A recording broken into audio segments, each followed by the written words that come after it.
My son screamed at me to stop wasting his inheritance on a vintage record player. He stood over me, his face twisted with a greed I didn't recognize, and told me I was too old to be spending money.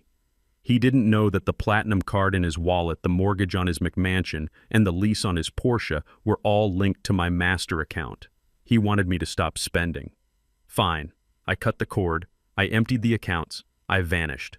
And when I resurfaced, he was facing a federal judge, and I was sitting in the front row, smiling.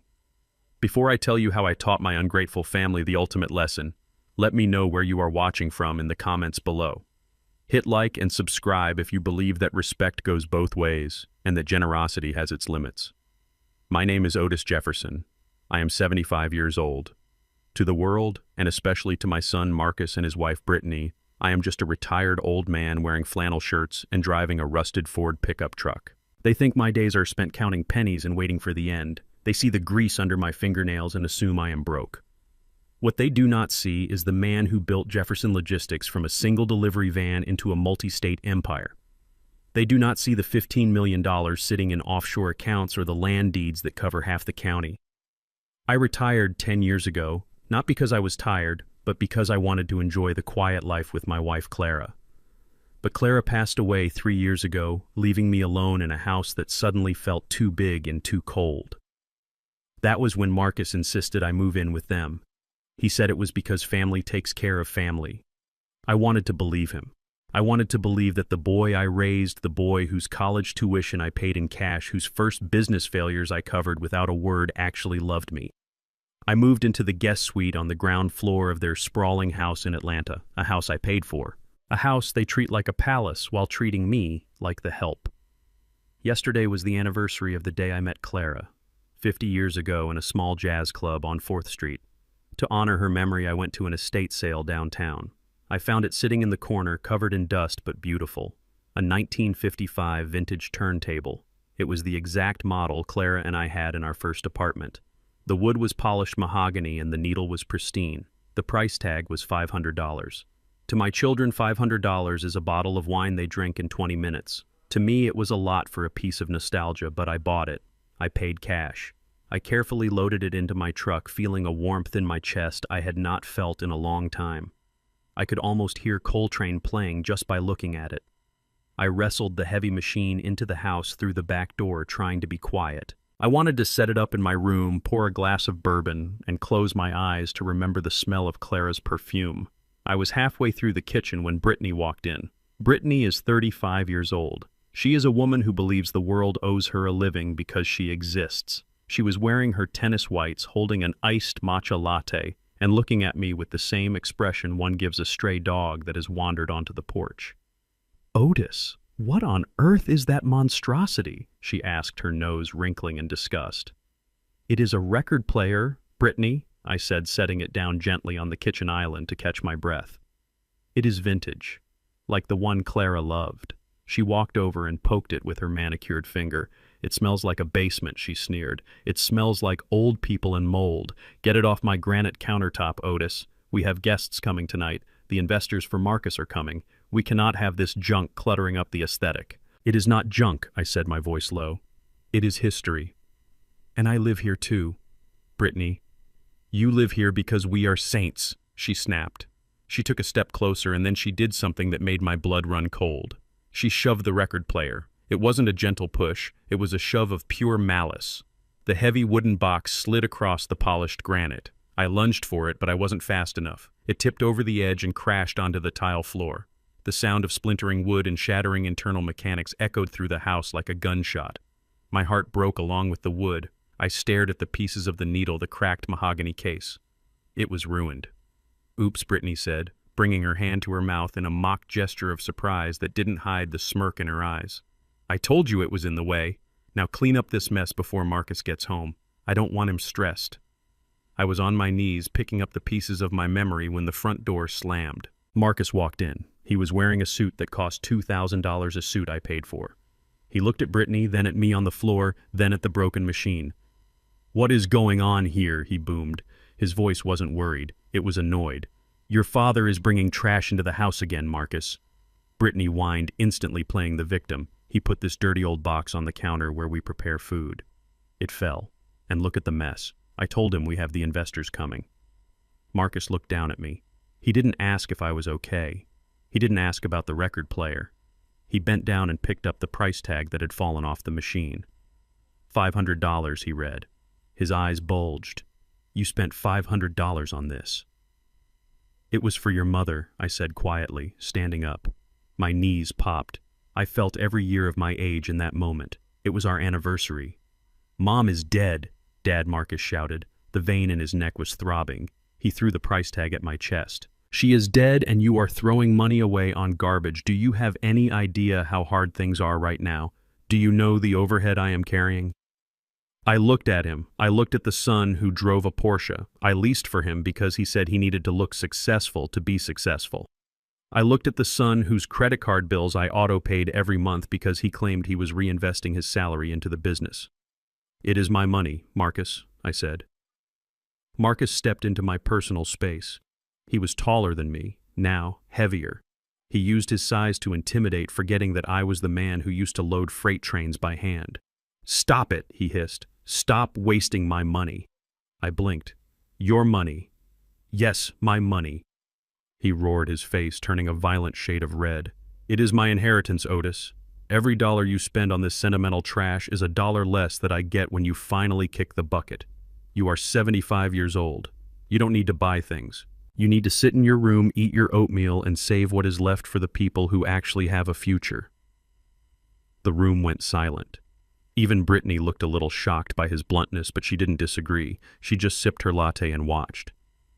I looked at my son. Really looked at him. I saw the fear behind the anger.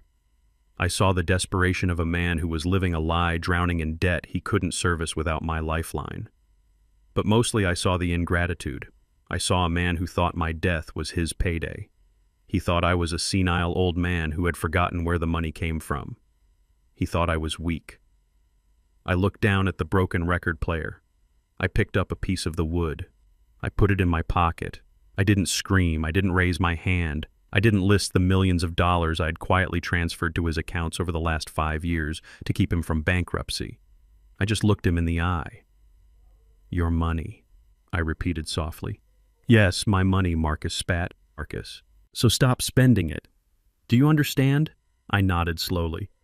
I understand, son. Good. Now clean this up and wear the white shirt tonight. We need you to serve the appetizers. We fired the catering staff to save cash. He turned his back on me and walked out of the kitchen, pulling out his phone to check his stocks. Brittany stepped over the broken record player as if it were dog mess and followed him. I stood alone in the kitchen. They thought they had won. They thought they had put the old man in his place. But they didn't know that Marcus had just spoken the magic words. Stop spending my money. He wanted me to stop spending. Fine. I would stop spending. I would stop spending on the mortgage. I would stop spending on the car lease. I would stop spending on the credit cards. I would stop spending on the very air they breathed. I bent down and finished cleaning up the debris. I put the trash in the bin. Then I went to my room. I didn't cry. I didn't grieve. I walked over to the old metal safe in the back of my closet. I spun the dial. Inside sat a small black ledger and a satellite phone. I opened the ledger. It contained the master codes to the Jefferson Family Trust. The trust that controlled everything. Marcus wanted to be the man of the house. Tomorrow he was going to get his wish. He was going to find out exactly how much it costs to be a man when Daddy stops writing the checks. I sat on the edge of my bed and waited for the night to come. They wanted me to serve appetizers. I would serve them. I would serve them with a smile. Because tonight was the Last Supper. And tomorrow, the famine would begin. The white waiter's jacket was 2 sizes too small. It pinched under my arms, and the collar dug into my neck like a chokehold. I stood in the kitchen of the house I had bought with cash 5 years ago, adjusting the black bow tie my son Marcus had thrown at me just 10 minutes earlier. He told me that since I was living under his roof for free, the least I could do was make myself useful. He had fired the professional catering staff that morning. He said it was to cut overhead, but I knew the truth. His credit card, the one linked to my secondary account, had been declined for the deposit. He didn't know why, and he was too scared to ask me, so he decided to turn his 75-year-old father into a servant. I looked at my reflection in the oven door. I didn't see a broken old man. I saw a man in disguise. I saw a spy behind enemy lines. I picked up the silver tray loaded with champagne flutes. The champagne was cheap, $12 a bottle, but Marcus had poured it into crystal decanters to fool his guests. That was Marcus's whole life in a nutshell. Cheap wine in expensive glass. A lie polished until it shined. I walked out into the living room. The air was thick with the smell of expensive perfume and the sound of fake laughter. There were about 20 people there. Most of them were young tech-savvy entrepreneurs in skinny suits, the kind of people who used words like synergy and disruptor, but couldn't change a flat tire if their lives depended on it. They were the investors Marcus was trying to woo for his new venture, a logistics app that he claimed would revolutionize the shipping industry. He called it Uber for freight. I had read his business plan. It was nonsense. It ignored basic regulations, fuel surcharges, and driver unions. But Marcus didn't care about the details. He only cared about the capital raise. I moved through the crowd offering drinks. No one looked me in the eye. To them, I was just part of the furniture, a pair of floating hands holding a tray. I watched my son holding court by the fireplace. He was wearing a velvet blazer and holding a cigar he hadn't lit because he didn't know how to cut it properly. He was talking loud, laughing too hard. He looked desperate. Brittany was by his side, draped in a silver dress that cost more than my first car. She was charming the wives of the potential investors, pointing out the art on the walls, art that I knew she had rented for the weekend. "Oh yes," she chirped, her voice high and tight. "We love supporting local artists. Marcus has such an eye for talent." I almost snorted, but I kept my face impassive. I approached a group of older men standing near the piano. One of them, a man with gray hair and a sharp suit, looked familiar. It was Mr. Henderson. He used to run a fleet of trucks out of Savannah back in the 90s. We had done business together once or twice, handshake deals that were worth millions. I hesitated. I didn't want to be recognized, not like this. But Henderson turned and saw me. He frowned, squinting at my face. "Wait a minute," he said, his voice rumbling like a diesel engine. "I know those eyes.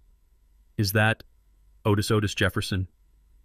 The conversation around us stopped. Marcus froze mid-laugh. Brittany's smile faltered. I straightened my back. There was no point in hiding. "Hello, Mr. Henderson," I said, my voice steady. "It has been a long time." Henderson looked at the tray in my hand, then at my waiter's uniform. He looked confused. "Otis, what in the world are you doing? You're serving drinks. I thought you retired to an island somewhere. You were the king of the Southeast Corridor. I still tell my junior VPs about how you anticipated the fuel crisis of '98. You saved my hide with that fuel hedging contract." I saw a flicker of pride in Marcus's eyes, but it was quickly extinguished by fear. He didn't want his investors to know his father was a legend. He wanted them to think he was the self-made genius. He wanted them to think the Jefferson fortune started with him. I stepped back from the business. I said simply, "I am just helping my son tonight." Helping Henderson laughed, shaking his head. "Son, you have a gold mine here. Your father knows more about logistics in his little finger than most algorithms know in a terabyte of data." I saw the panic rise in Brittany's face. She rushed over, inserting herself between me and Henderson. She placed a hand on my arm, her nails digging into my skin through the cheap fabric of the jacket. "Oh, Mr. Henderson, you are too kind," she said, her laugh tinkling like broken glass. "But poor Otis here, he likes to tell tall tales. He was just a driver, you know, a truck driver."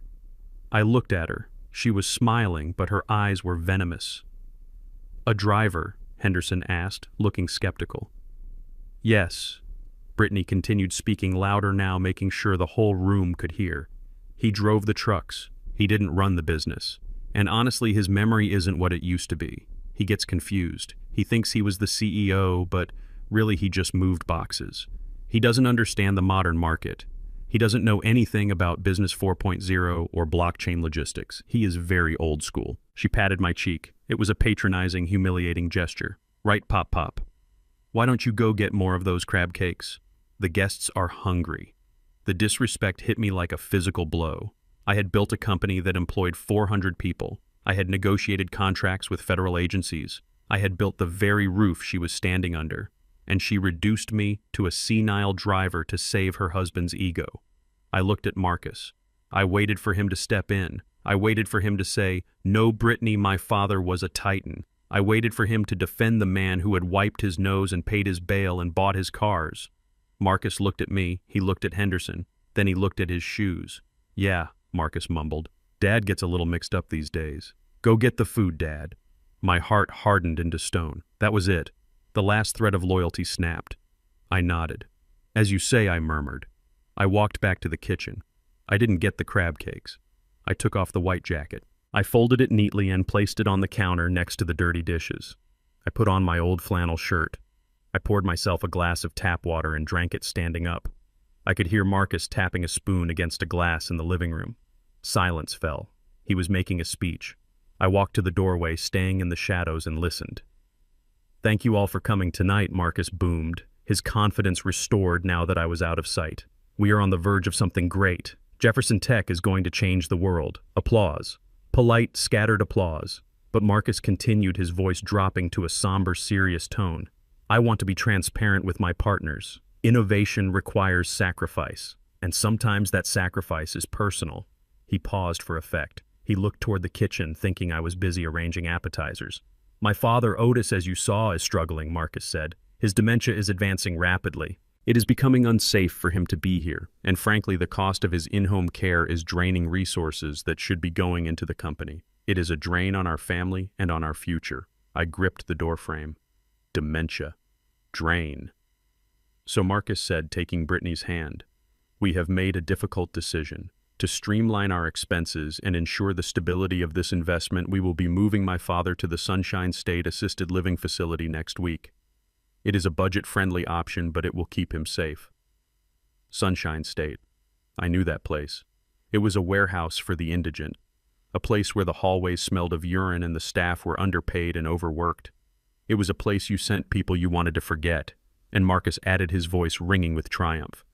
"Since he has been declared unfit, I will be assuming full legal guardianship and control over the remaining family assets. We are liquidating his old properties to inject capital directly into this project. We are going all in." The room erupted in applause. They clapped for his bravery. They clapped for his sacrifice. They clapped for the son who was throwing his father into the garbage to fund a pipe dream. Brittany was beaming. She kissed him on the cheek. They looked like the perfect power couple. I stood in the shadows. I felt a cold calmness wash over me. It was the same feeling I used to get before a big negotiation, the moment when I knew I had the winning hand and the other guy was bluffing. They thought I was senile. They thought I was broke. They thought I was powerless. Marcus thought he was taking control of the assets. He was about to find out that you cannot take control of something that has already vanished. He talked about cutting costs. I was about to give him the most aggressive cost-cutting lesson of his life. I turned away from the party. I walked down the hall to my room. I didn't pack. I didn't need clothes. I didn't need shoes. I walked to my desk and opened the top drawer. I took out a single red stamp. It was my old corporate seal, the one I used to authorize multi-million-dollar wire transfers. I took out my phone. I sent a text message to Mr. Steinberg, my attorney, a man who had been with me since 1985, a man who hated Marcus almost as much as I did right now. The text was short. Code Omega. Execute immediately. I put the phone in my pocket. I heard the laughter from the living room. They were toasting. They were drinking my champagne. They were celebrating my demise. Let them toast. Let them drink. Because when the sun rose tomorrow, the hangover was going to be lethal. I sat in my chair and waited for the guests to leave. I wasn't going to serve any more food. I wasn't going to bow. I was done being the father. Tonight, I was the CEO, and I had just fired my entire family. The house was finally quiet, but it was the silence of a graveyard, not a home. The last of the investors had stumbled out into the night drunk on cheap champagne and my son's expensive lies, leaving behind a mess of shrimp tails and cocktail napkins that stained the carpet I had paid for. I sat on the edge of my narrow twin bed in the guest room, the room that used to be a storage closet before they graciously allowed me to occupy it. My white waiter's jacket was folded on the chair, but the smell of servitude still clung to my skin. I couldn't sleep. My mind was a roaring engine of memories and regrets, playing back the humiliation of the evening on an endless loop. They had called me a driver. They had called me senile. They had laughed. My throat felt dry, like I had swallowed a handful of dust, so I opened my door and stepped into the hallway. I moved with the silent tread of a man who spent 40 years walking through warehouses at midnight, checking inventory while the rest of the world slept. I intended to go to the kitchen for a glass of water, but as I passed the master bedroom, the door was slightly ajar. A sliver of golden light cut across the dark hallway, and voices drifted out. They were hushed, but in the dead silence of the house they carried like a scream. It was Brittany. Her voice was high and tight, vibrating with excitement. "He bought it. Marcus," she whispered. "He actually bought it." Henderson swallowed the whole hook about the capital injection. "He thinks you are taking control of the Jefferson Trust next week." I froze. The Jefferson Trust. I hadn't heard that name spoken in this house for 5 years, not since I set it up to protect the bulk of my assets from exactly this kind of predatory greed. Marcus didn't know the details of the trust. He only knew it existed, and he assumed it was nearly empty, because I lived so simply. I leaned closer to the doorframe, holding my breath. "I don't know, babe," Marcus replied, and his voice trembled with a mixture of fear and bravado. "Dad is stubborn. You saw him tonight." He stood up to Henderson. "He still thinks he is the boss. If he refuses to sign the power of attorney at the nursing home, we are dead in the water. We need that signature to access the liquid assets." Brittany laughed, a cruel, low sound that made my skin crawl. "Marcus, honey, you are thinking too small," she said. "We don't need his signature. We don't need him to agree to anything." "What do you mean?" Marcus asked. I heard the rustle of papers. "Look at this," Brittany said. "I met with Dr. Evans this afternoon while you were pretending to work." Dr. Evans. I knew the name. He wasn't my doctor. He was a cosmetic surgeon who ran a shady clinic downtown, a man who had lost his license twice for malpractice and bought it back with bribes. "What is this?" Marcus asked. "This," Brittany said, her voice dripping with triumph, "is a medical evaluation. It is dated 2 weeks ago. It certifies that Otis Jefferson is suffering from advanced vascular dementia. It states that he is prone to violent outbursts, confusion, and is completely incapacitated. It says he is a danger to himself and others." My heart hammered against my ribs like a trapped bird. Dementia. They weren't just calling me senile to embarrass me at a party. They were pathologizing me. They were creating a paper trail to erase my legal existence. "But Dad isn't violent," Marcus stammered. "He is just old." "It doesn't matter what he is," Brittany hissed. "It matters what the paper says. Dr. Evans signed it. For $10,000 he will swear to it in court. With this document, we don't need his permission to take over the trust. We can file for emergency guardianship tomorrow morning. We can have him committed to the lockdown ward at Sunshine State by Tuesday afternoon. Once he is in the lockdown unit, he can scream all he wants about being a CEO and having millions. No one will listen. They will just up his dosage of sedatives."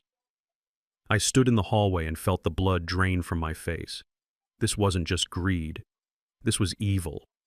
This was my son, the boy I had taught to ride a bike, the boy I had held when he scraped his knee, conspiring to lock me in a cage and drug me into oblivion just so he could steal what he hadn't earned. "But what if he fights it?" Marcus asked, weak and pathetic. "What if he calls his lawyer?" Steinberg. Brittany scoffed. "That old dinosaur! He won't know what hit him. We will file the papers ex parte. That means without notice. By the time Otis realizes what is happening, he will already be in a hospital gown, staring at the wall. And the best part is, once we have guardianship, we control the communication. We can block his calls. We can isolate him. He will just fade away, Marcus. And the money will be ours. All of it. The land, the accounts, the legacy. The legacy." She spat the word out like it was a piece of gristle. I listened to my son. I waited for him to say no. I waited for him to say, "That is my father you are talking about." I waited for a single spark of the decency I thought I had instilled in him. "Do it," Marcus whispered. "Do it tomorrow. We have to save the company." The silence that followed was the sound of the final nail being driven into the coffin of our relationship. He had made his choice. He had chosen the poison over the blood.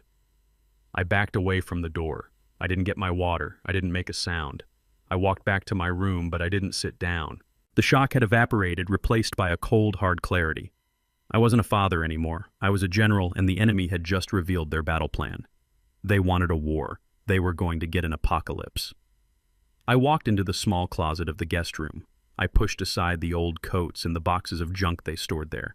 I knelt down and pried up the loose floorboard in the corner, the one I had loosened 3 months ago when I first sensed the shark circling.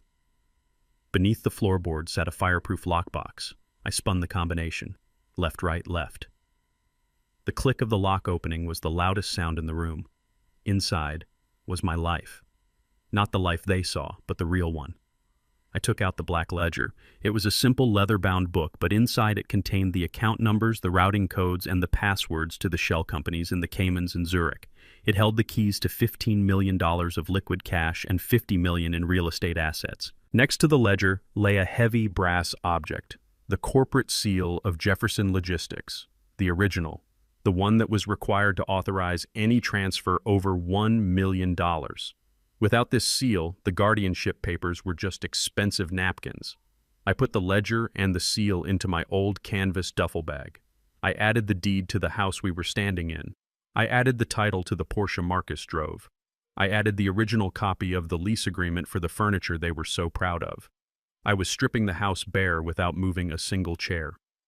I sat down at the small desk and pulled out my burner phone. Not the smartphone Marcus monitored, but the old Nokia flip phone I kept for emergencies. I dialed a number I hadn't called in years but knew by heart. It rang twice. "Yeah," a gruff voice answered. It was 3 in the morning, but Saul Steinberg never slept. He was the kind of lawyer who ate nails for breakfast and sued the manufacturer for indigestion. "Saul, it is Otis," I said. Otis Steinberg's voice shifted instantly from groggy to alert. "Is everything all right?" "No," I said. "It is Code Omega." There was a pause on the line, a heavy, pregnant pause. Steinberg knew what Code Omega meant. We had drafted it 10 years ago as a nuclear deterrent. It meant the scorched earth policy. It meant total liquidation, immediate freezing of all subsidiary assets. It meant war. "Are you sure?" Otis Steinberg asked softly. "Once we pull this trigger, there is no going back. The boy, he will be ruined. The boy is dead, Saul." I said, my voice devoid of emotion. "The man who lives in the master bedroom is a stranger who just agreed to lobotomize me for a quick buck. Execute the protocol. I want the accounts drained by 9 a.m. I want the credit line severed. I want the foreclosure notices printed and ready for service." "Understood," Steinberg said. "I will have the team on it within the hour. Where will you be?" "I am leaving," I said. "I am taking the ledger." "I am going dark." "Be careful," Otis Steinberg said. "If they find out before you are clear, they might get desperate." "They are already desperate," I said. "That is why they are dangerous. But they are about to find out that they are trapped in a cage with a lion, not a lamb." I hung up the phone. I removed the SIM card and snapped it in half. I stood up and looked around the room one last time. This had been my prison for 3 years.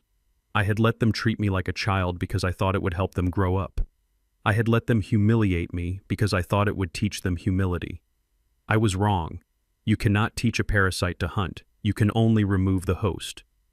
I threw the duffel bag over my shoulder. It was heavy, but it felt good. It felt like armor. I walked to the window and opened it. The night air was cool and smelled of rain. I climbed out, stepping into the flower bed I had planted myself. I walked across the manicured lawn toward the old pickup truck parked on the street because Brittany wouldn't let it in the driveway. I didn't look back at the house.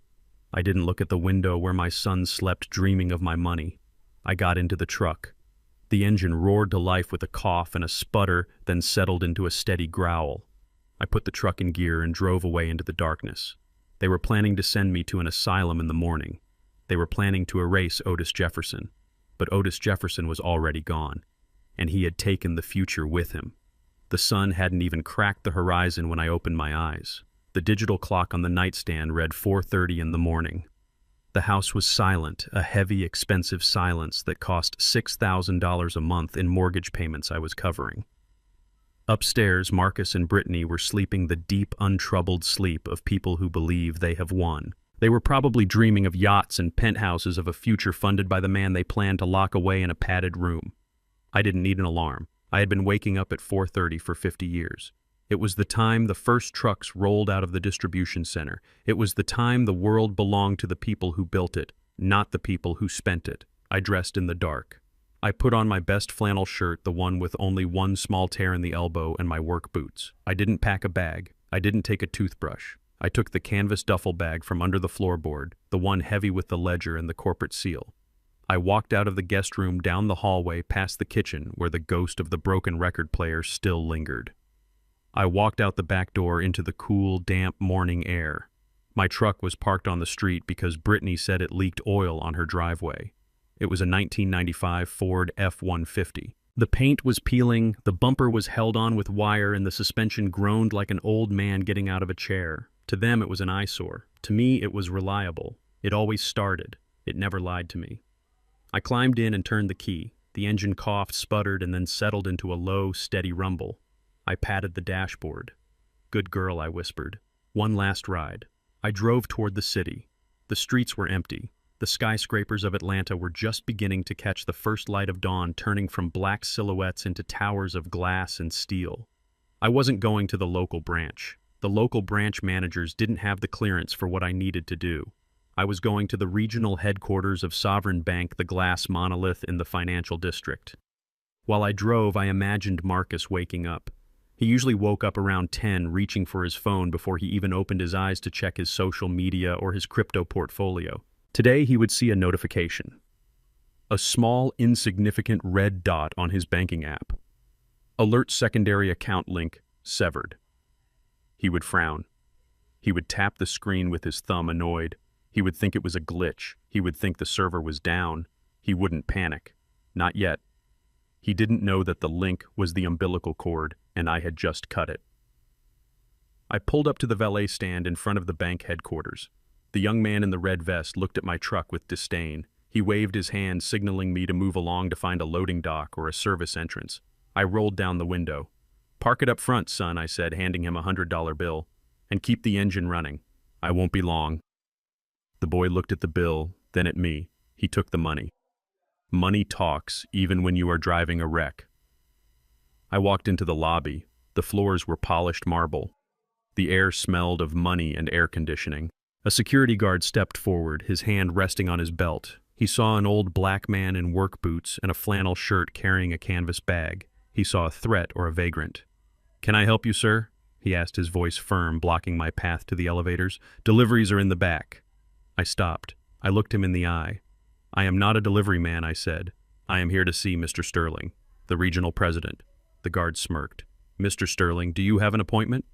"Tell him Otis Jefferson is here," I said. "Tell him I brought the seal." The guard hesitated. There was something in my voice, the same steel that had made union bosses back down in the 80s. He picked up his radio. He whispered something. A moment later, his eyes went wide. He stepped back, bowing his head slightly. "Right this way, Mr. Jefferson. Mr. Sterling is expecting you on the 45th floor. Top priority." I rode the elevator up. My ears popped. The doors opened into a reception area that was bigger than my entire first house. Mr. Sterling was waiting for me. He was a man my age, well-preserved, wearing a suit that cost more than my truck. We had started out together. He was the loan officer who gave me my first line of credit when no one else would touch a black man with a truck and a dream. Otis Sterling said, extending his hand. "It has been too long, but you look determined." I shook his hand. My grip was stronger. "I am done playing games, Robert," I said. "I need to make a withdrawal." We walked into his office. The view was breathtaking. You could see the whole city, the highways stretching out like veins. I put the canvas bag on his mahogany desk. I unzipped it. I took out the black ledger and the heavy brass corporate seal. Sterling looked at the seal. He knew what it meant. "The nuclear option," he said softly. "Yes," I said. "I want to execute a complete liquidation of the subsidiary accounts, specifically the accounts linked to Marcus Jefferson and Brittany Jefferson." Sterling sat down at his computer. He typed for a moment. He whistled low. "Otis, these accounts, they are heavily leveraged. The mortgage on the Buckhead house, the car leases, the credit lines, they are all backed by the primary trust assets. If you cut the link, if I cut the link, they default," I said. "I know. That is the point." Sterling looked at me over his glasses. "Are you sure, Otis? This will destroy his credit.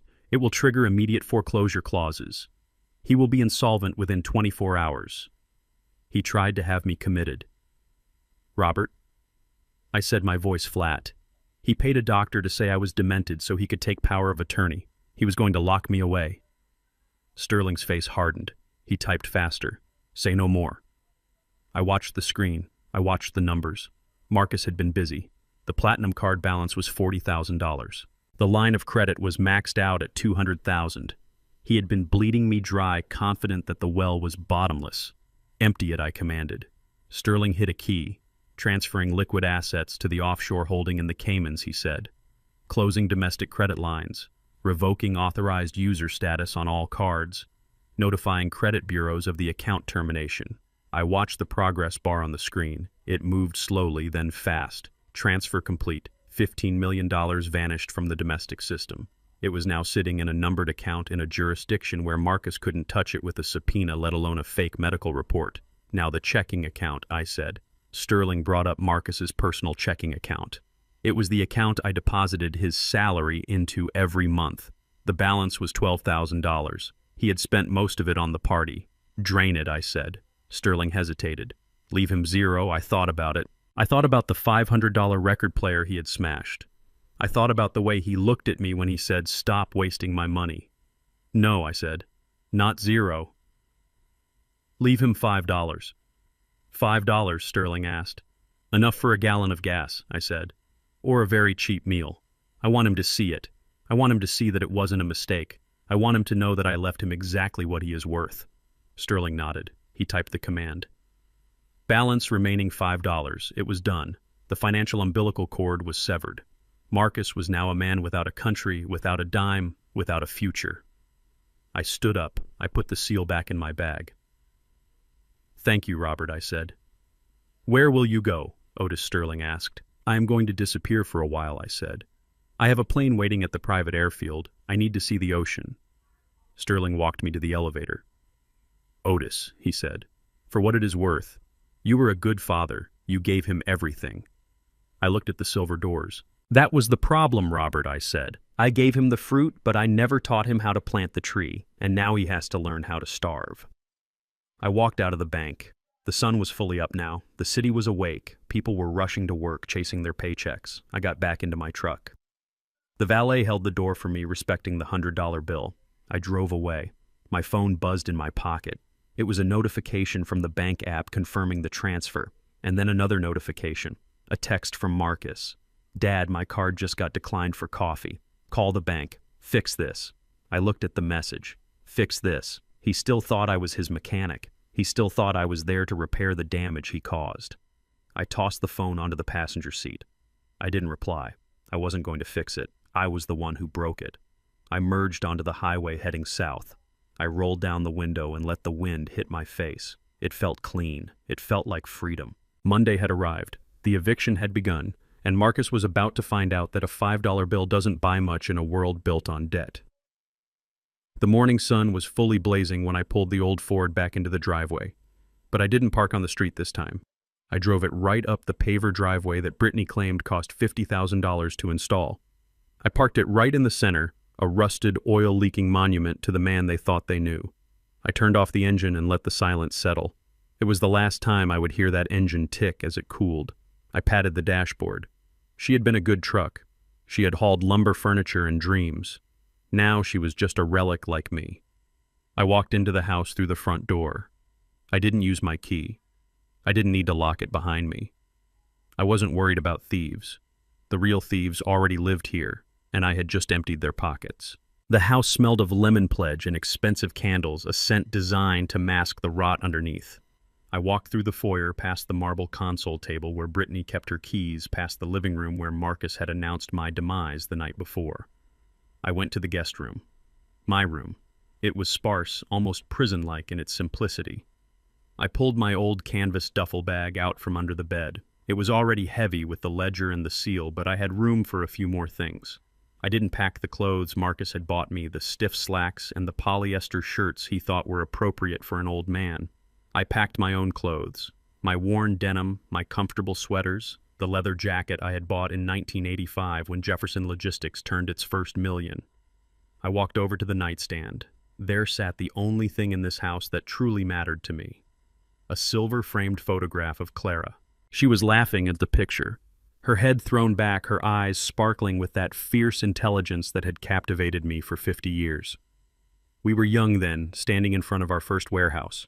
We had nothing but debt and determination. I picked up the frame. I wiped a speck of dust from the glass with my thumb.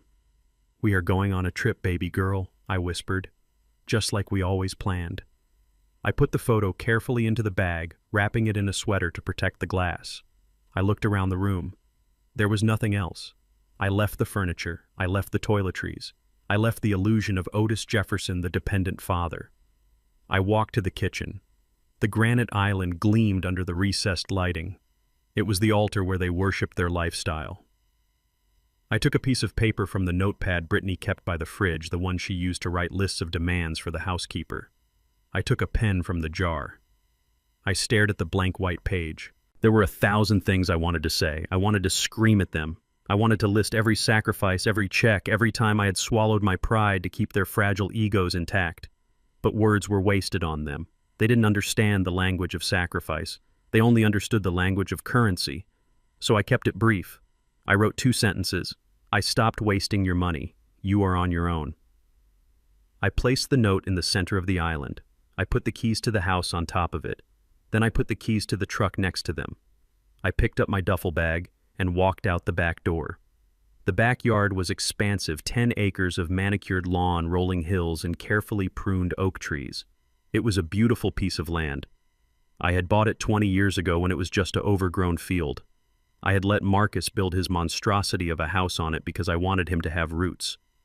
I didn't realize the roots would be poisonous. I walked to the center of the lawn, away from the house, away from the pool, away from the patio furniture that cost more than a teacher's salary. I stood in the open grass and looked up at the sky. It was a brilliant, cloudless blue. I checked my watch. 10 a.m. Right on time. In the distance, I heard a thumping sound, a rhythmic beat that grew louder and louder, vibrating in my chest. Thump, thump, thump, thump. It wasn't a car. It wasn't a truck. A dark shape appeared over the tree line. It banked sharply, the sun glinting off its sleek black fuselage. It was a Bell 429 Global Ranger helicopter. It was a magnificent machine, a predator of the sky. I watched as it descended. The wind from the rotors whipped the grass into a frenzy. It tore the leaves off Brittany's prized rose bushes. It sent the patio umbrellas tumbling across the deck like tumbleweeds. I stood firm, leaning into the wind, holding my hat. I wasn't hiding anymore. I wasn't the gardener. I wasn't the driver. The helicopter touched down in the middle of the lawn, its skids sinking slightly into the soft earth. The door slid open. A pilot in a flight suit jumped out, ducking under the rotors. He ran toward me. He didn't look at me with pity. He looked at me with respect. "Mr. Jefferson," he shouted over the roar of the engine, "we are ready for departure, sir. Your flight plan to the coast is filed." I nodded. I threw my bag into the back. I climbed into the leather seat. It smelled of aviation fuel and freedom. The pilot handed me a headset. I put it on. The roar of the engine dampened to a hum. "Ready, sir?" the pilot asked. "Fly," I said. The helicopter lifted off. The ground fell away.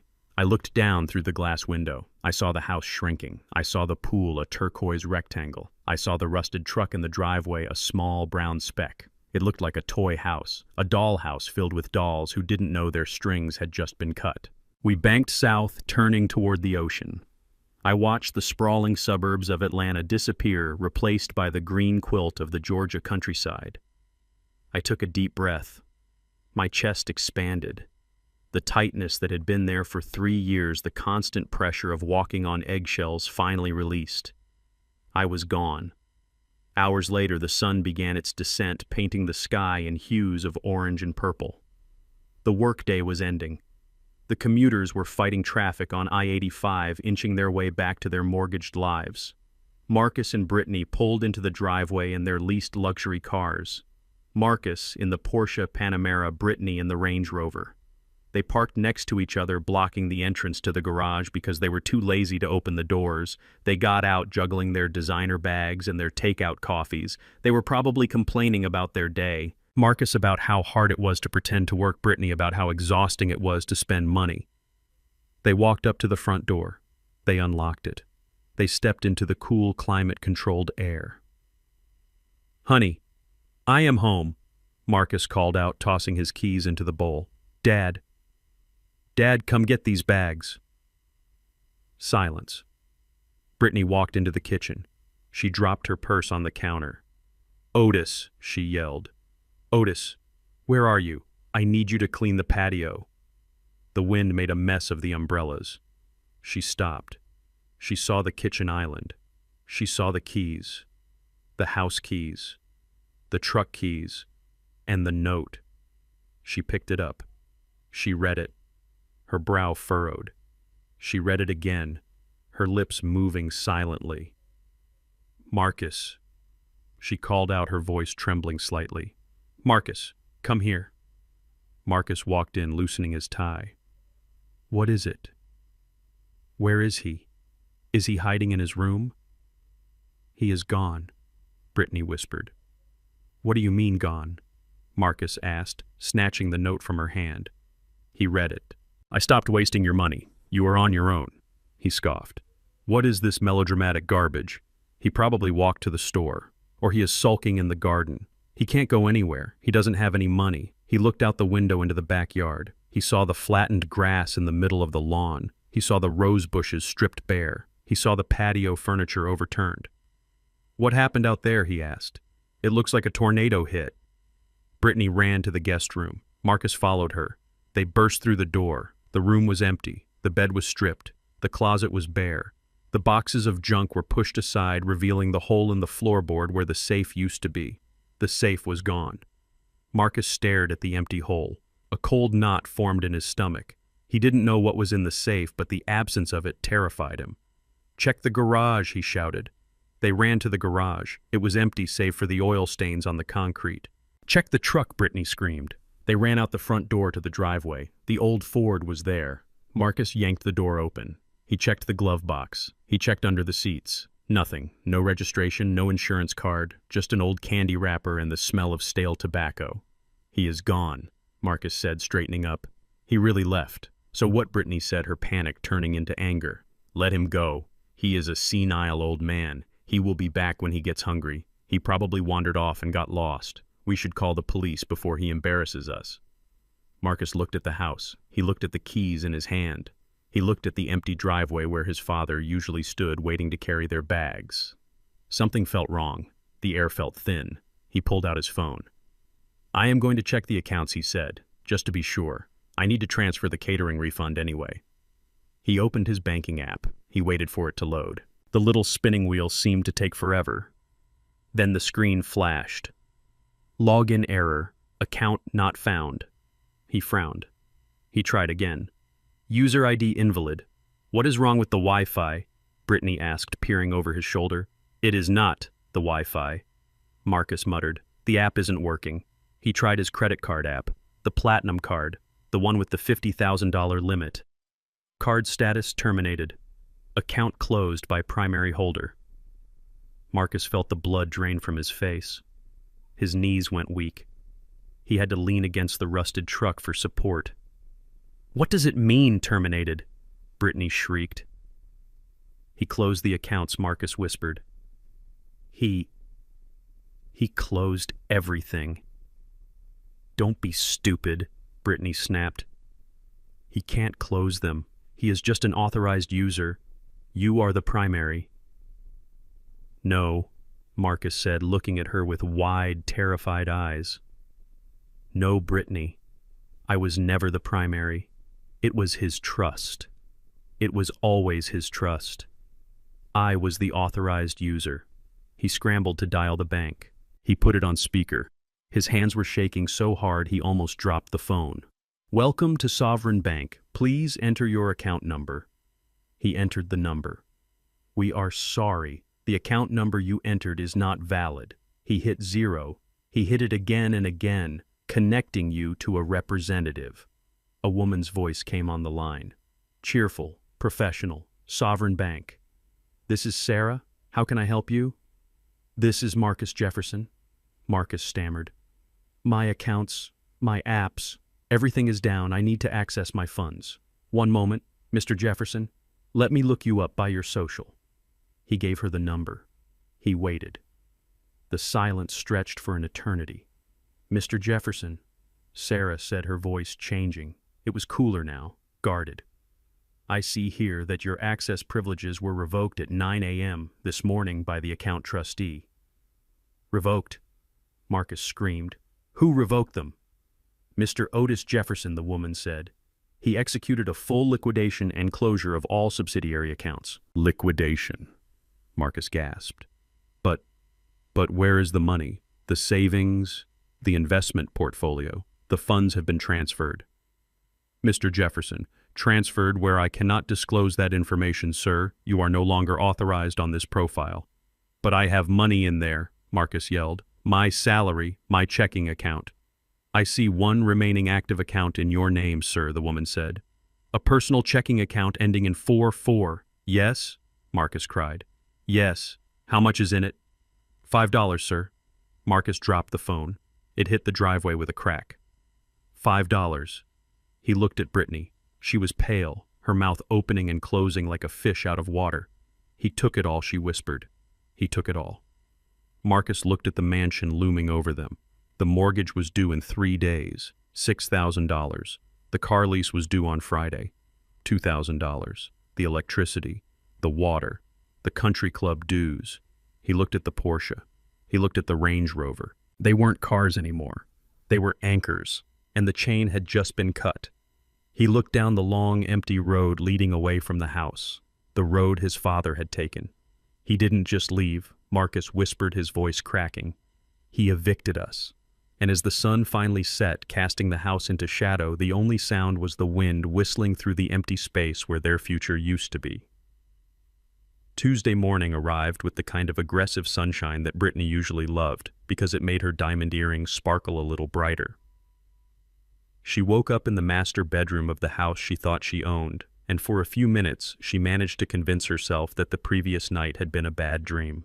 She convinced herself that the empty safe and the missing truck and the terrifying silence from the bank apps were just a temporary glitch, a misunderstanding.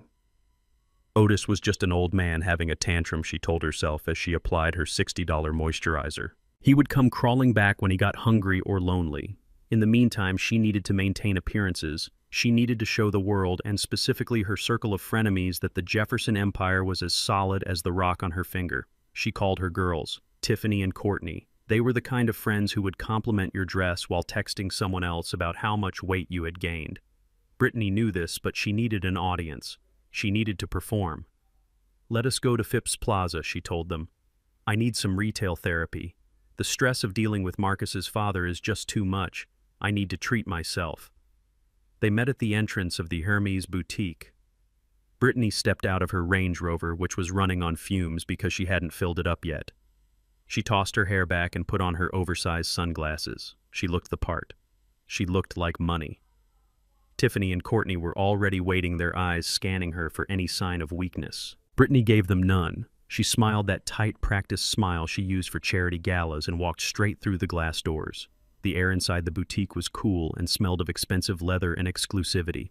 A sales associate named Pierre, who knew Brittany by name and by the limit on her credit card, rushed over.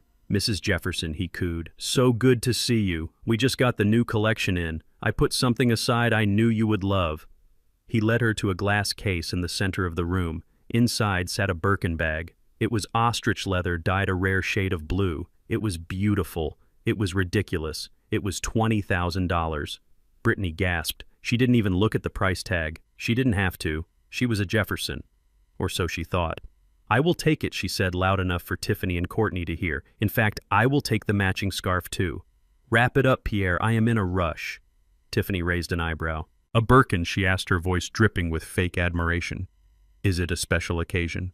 Just a Tuesday. Brittany laughed. Marcus told me to spoil myself. He feels terrible about the drama with his dad. You know how old people get. So demanding.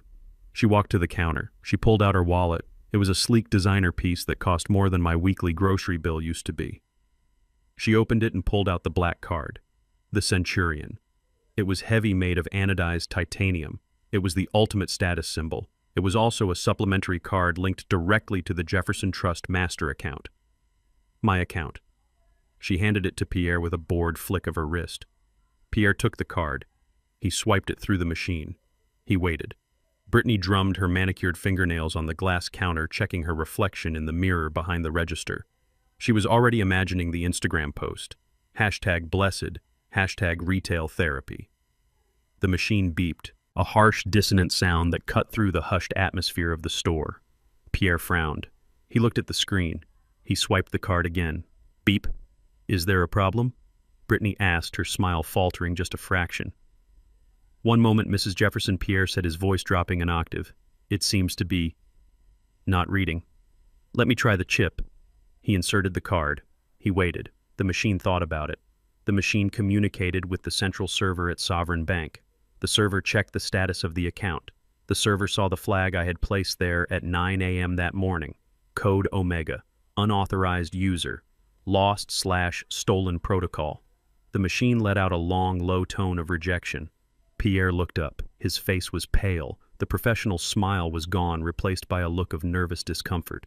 I am sorry, Mrs. Jefferson, he said quietly. The card has been declined.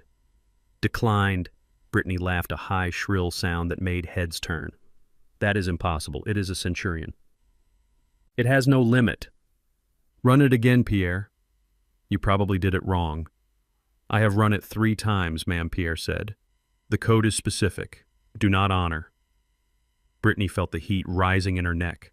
She could feel Tiffany and Courtney watching her. Their eyes were wide, their mouths slightly open. They were smelling blood in the water. Here, she said, snatching the black card back and throwing down a platinum visa. Use this one. The bank is probably just doing a security check because of the amount.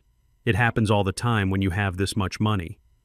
Pierre took the visa. He swiped it. Beep. Declined. Brittany's hands started to shake. She pulled out another card. An Amex Gold. Declined. A MasterCard. Declined. She dug into her wallet, her movements frantic now. She pulled out her debit card, the one linked to the joint checking account she shared with Marcus. The account I had drained, leaving exactly $5. Just use the debit, she snapped. I will transfer funds later. Just get it done. Pierre swiped the debit card. Insufficient funds. The silence in the boutique was absolute. The other customers had stopped browsing. The security guard near the door had taken a step closer. Tiffany and Courtney were no longer hiding their smirks. They were exchanging glances of pure delight. This was better than shopping. This was a social execution. Pierre cleared his throat. Mrs. Jefferson, he said, and his voice was no longer friendly. It was cold. It was the voice of a man who realized he was wasting his time on a fraud. The system has flagged these cards. Specifically, the black card. Flagged? Brittany whispered. Flagged for what? Pierre looked at the screen. He hesitated. Then he looked at the security guard. The issuer has reported this card as stolen and unauthorized, he said. The instruction is to confiscate and destroy. Stolen, Brittany shrieked. She lunged for the card, but Pierre was faster. He pulled it out of her reach. That is my card, she screamed. My name is on it. Give it back to me. I cannot do that, ma'am, Pierre said.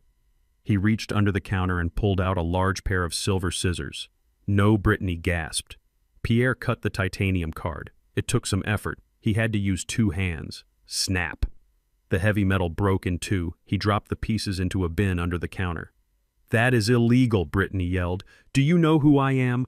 I am Brittany Jefferson. My husband is Marcus Jefferson. We spend thousands of dollars in here. I will have your job. I will have this whole store shut down. Tiffany stepped forward, not to help, but to twist the knife. Brittany. Honey, maybe you should call Marcus. Tiffany, said her voice dripping with faux concern. Maybe he forgot to pay the bill. You know how forgetful men can be. I will call him. Brittany snapped. I will call him right now, and he will fix this, and then you will all be sorry. She pulled out her phone. She dialed Marcus. She put it on speaker because she wanted everyone to hear him apologize. She wanted everyone to hear him say it was a bank error. It rang once, twice. Then Marcus picked up. Where are you? Brittany screamed into the phone. I am at Hermes. They just cut my card, Marcus. They cut the black card. They said it was stolen. Fix it. Fix it right now. There was a pause, a long, heavy pause filled with the sound of wind and traffic. I can't fix it. Marcus's voice came through the speaker, tinny and broken. What do you mean you can't fix it? Brittany yelled. You are the primary. Call the bank. Yell at them. I am not the primary, Marcus shouted back, and his voice was filled with a panic that matched hers. I never was. It was Dad. It was always Dad. And Brittany. I am stuck. Stuck? Brittany asked, confusion warring with her rage. Stuck where?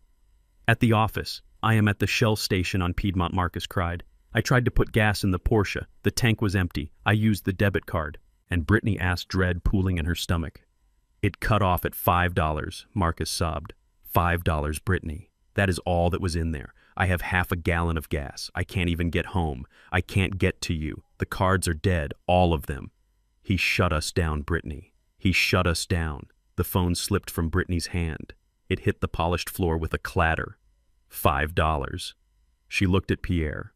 He was holding the bag, the beautiful blue ostrich bag, and putting it back in the case. He locked the glass door. The click of the lock was final. She looked at Tiffany and Courtney. They weren't smirking anymore. They were looking at her with something worse than mockery. They were looking at her with disgust. She was contagious. She was poor. Mrs. Jefferson, the security guard said, stepping forward and taking her elbow. I think it is time for you to leave.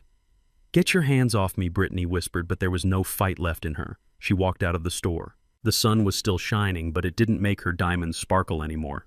It just exposed her. She stood on the sidewalk next to her gas-guzzling SUV, knowing she didn't have enough fuel to get home, knowing her husband was stranded on the side of the road with $5 worth of gas, knowing that the credit card in her wallet was just a piece of plastic. She looked down at her phone. A notification popped up. A text from Marcus. He took the helicopter. He is gone. Brittany sank down onto the curb in her designer dress. She put her head in her hands. The shoppers walked past her, ignoring the woman crying on the concrete.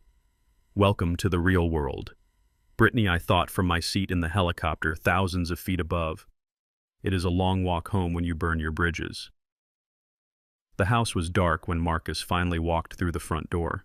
He had walked 6 miles in his Italian loafers because he didn't have enough gas to drive the Porsche home, and he didn't have enough money in his account to call a taxi. His feet were blistered and his suit was stained with sweat, but the physical pain was nothing compared to the terror clawing at his insides. Brittany was already there, sitting on the floor of the foyer, surrounded by her shopping bags from the mall that contained nothing because she hadn't been able to buy anything. She was holding her phone, staring at the screen with the manic intensity of a gambling addict waiting for the slot machine to spin. He is not answering, she whispered, her voice hoarse. I have called him 40 times, Marcus. It goes straight to voicemail. Marcus dropped his keys on the table. The sound echoed in the empty hallway. He pulled out his own phone. The battery was at 4%. He dialed my number. The subscriber you are calling is not available. Please leave a message. Marcus screamed. It was a primal sound of frustration and fear. He hurled the phone at the sofa. It bounced harmlessly onto the cushions. He can't just disappear. Marcus paced the room, limping slightly. He is 75 years old. He has lived in this county his whole life. He doesn't know how to travel. He doesn't have a passport. He has money, Brittany said, looking up. Her mascara was running down her cheeks in black streaks. He has $15 million, Marcus. He can buy a passport. He can buy a new identity. He can buy a private island. No. Marcus shook his head violently. No. He is confused. You said it yourself, Brittany. He has dementia. The doctor said he was declining. This is a fugue state. He probably wandered off and forgot who he was. He thinks he is a tycoon again. He thinks he is running the company. He stopped pacing. A look of desperate hope crossed his face. That is it, he said. He is sick. He is a danger to himself. If we report him missing, if we tell the police he is mentally unstable, they will track him down. They will ping his phone. They will find him and bring him back to us. And then we commit him. Brittany finished for him, standing up. We get the emergency guardianship. We get control of the accounts back. We tell the bank it was the action of a senile old man. They will reverse the transfer. It was a plan born of desperation and greed. They truly believed their own lies. They had told the lie about my dementia so many times that it had become their reality. They couldn't conceive of a world where Otis Jefferson was smarter, faster, and more ruthless than they were. They spent the rest of the night calling. 100 calls, 200, they left voicemails that ranged from pleading to threatening. Dad, pick up. We are worried sick. Otis, if you don't answer, we are calling the cops. Dad, please, we love you. I listened to them all from the satellite phone on the helicopter, but I didn't answer. I just let them dig. The next morning they drove to the precinct. They took the Range Rover because it had just enough gas to get them downtown. They walked into the station wearing their wrinkled clothes from the day before, trying to look like the concerned children of a missing patriarch. They approached the front desk. We need to report a missing person, Marcus said, his voice trembling with practiced emotion. It is my father, Otis Jefferson. He has been gone for 24 hours. The sergeant at the desk looked up. He knew the name. Everyone in town knew the name Jefferson. Otis Jefferson, he asked. The trucking guy. Yes, Marcus said. But he is not the man he used to be. He is suffering from advanced dementia. He is confused. He took a vehicle he shouldn't be driving. We are terrified he might hurt himself or someone else. Brittany chimed in, squeezing a fake tear from her eye. He left a note, officer. A suicide note, or a goodbye note. It made no sense. He was ranting about money and helicopters. He is hallucinating. Please, you have to find him. The sergeant frowned. He typed something into his computer. I will get the chief, he said. 5 minutes later, the door to the inner office opened. Chief Miller walked out. Chief Miller and I went back 40 years. We had fished the same rivers. We had buried our wives in the same cemetery. He knew me better than my own son did. He was a big man with a face carved from granite and eyes that had seen every lie a criminal could tell. He looked at Marcus. He looked at Brittany. He didn't offer them a seat. You are reporting Otis missing? The chief asked, his voice flat. Yes, Chief Marcus said, stepping forward, trying to use his height to look important. He ran away yesterday morning. He drained the accounts. He is not in his right mind. We have medical concerns. We need you to put out an APB. We need you to trace his phone. Medical concerns, the chief repeated. Yes, Brittany said. He is senile. He thinks people are stealing from him. It is paranoia. Chief Miller crossed his arms over his chest. He looked at them with a mixture of amusement and disgust. That is funny, he said, because Otis didn't sound senile when I had breakfast with him yesterday morning. Marcus froze. You saw him, I did, the chief said. He came in here right before he went to the bank. He wanted to file some paperwork. What paperwork? Marcus whispered. A statement of sound mind, the chief said, witnessed by me and a notary public. And he left something for you, in case you came looking. The chief walked back to his desk. He picked up a tablet. He walked back to the counter and pressed play. He turned the screen toward them. The video flared to life. It was me. I was sitting in the cockpit of the helicopter, the headset around my neck, the ocean visible through the window behind me. I looked straight into the camera. I looked healthy. I looked strong. I looked happy. Hello, Marcus. Hello, Brittany. My voice on the recording was clear and steady. If you are watching this, it means you went to the police. It means you tried to tell my old friend Miller here that I am crazy. It means you tried to use the law to drag me back into your cage. On the screen, I leaned closer. I am not missing. I am not lost. And I am certainly not crazy. I am on vacation, a permanent vacation. I have taken my money, my life, and my dignity, and I have gone where you cannot find me. I held up a copy of that morning's newspaper to prove the date. Today is Tuesday. I am of sound mind and body. I am leaving of my own free will. I am cutting off all financial support to my adult son, Marcus Jefferson, and his wife, Brittany, effective immediately. Any attempt to report me missing is a false police report. Any attempt to claim guardianship is fraud. I smiled on the video.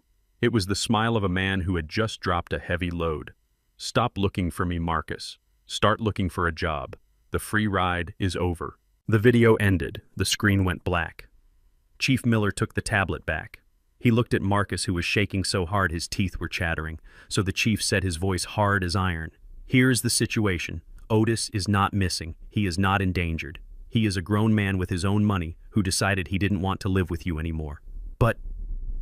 But he can't do that, Marcus stammered, tears of frustration welling in his eyes. He has obligations. He has debts. He has no obligations to you, the chief snapped, and from what he showed me, the only debts are yours. Brittany lunged forward, grabbing the counter. You have to find him, she shrieked, her veneer of sophistication cracking completely. He stole our money. He emptied the accounts. That is theft. That is grand larceny. Arrest him. The chief laughed. It was a dry, humorless bark. Lady, he emptied his accounts.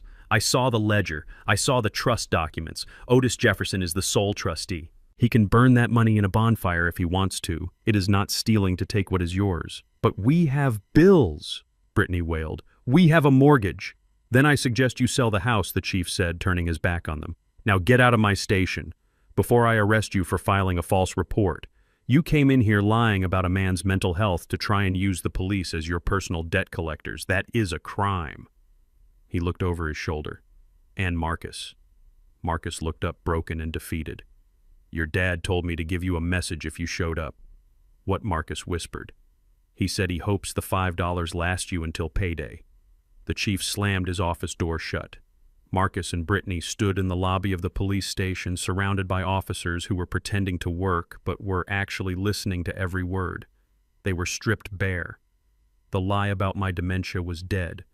The hope of a police rescue was dead. They walked out of the station into the blinding sunlight. The heat rising from the pavement was suffocating. They walked to the Range Rover. Marcus got in the driver's seat. He turned the key. The engine sputtered. It coughed. Then it died. The fuel light blinked red on the dashboard. Empty. Marcus hit the steering wheel. He hit it again and again, screaming until his throat was raw. "We are stuck," Brittany whispered, staring out the window at the busy street where people were going about their lives. People who had jobs, people who had gas in their cars. "We are stuck here, Marcus."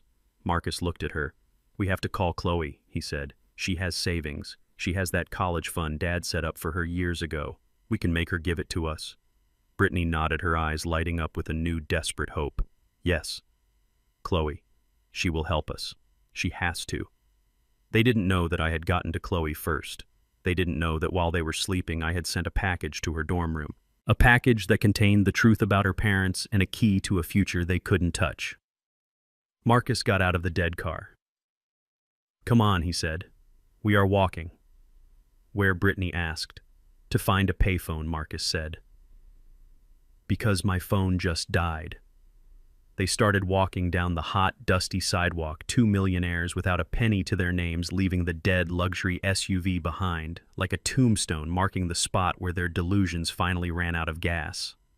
My granddaughter Chloe was the only flower that had managed to bloom in the toxic soil of my son's house. She was 19 years old, studying architecture at Georgia Tech, possessed of a sharp mind and a heart that hadn't yet been calcified by Brittany's materialism. While Marcus and Brittany were busy reporting me missing to the police, a private courier was already walking onto the university campus, carrying a thick manila envelope with a return address that didn't exist.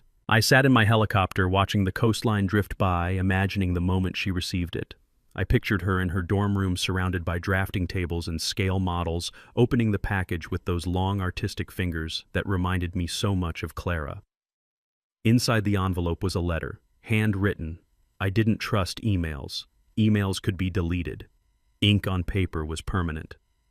"My dearest Chloe, by the time you read this, you have probably heard that your grandfather has lost his mind.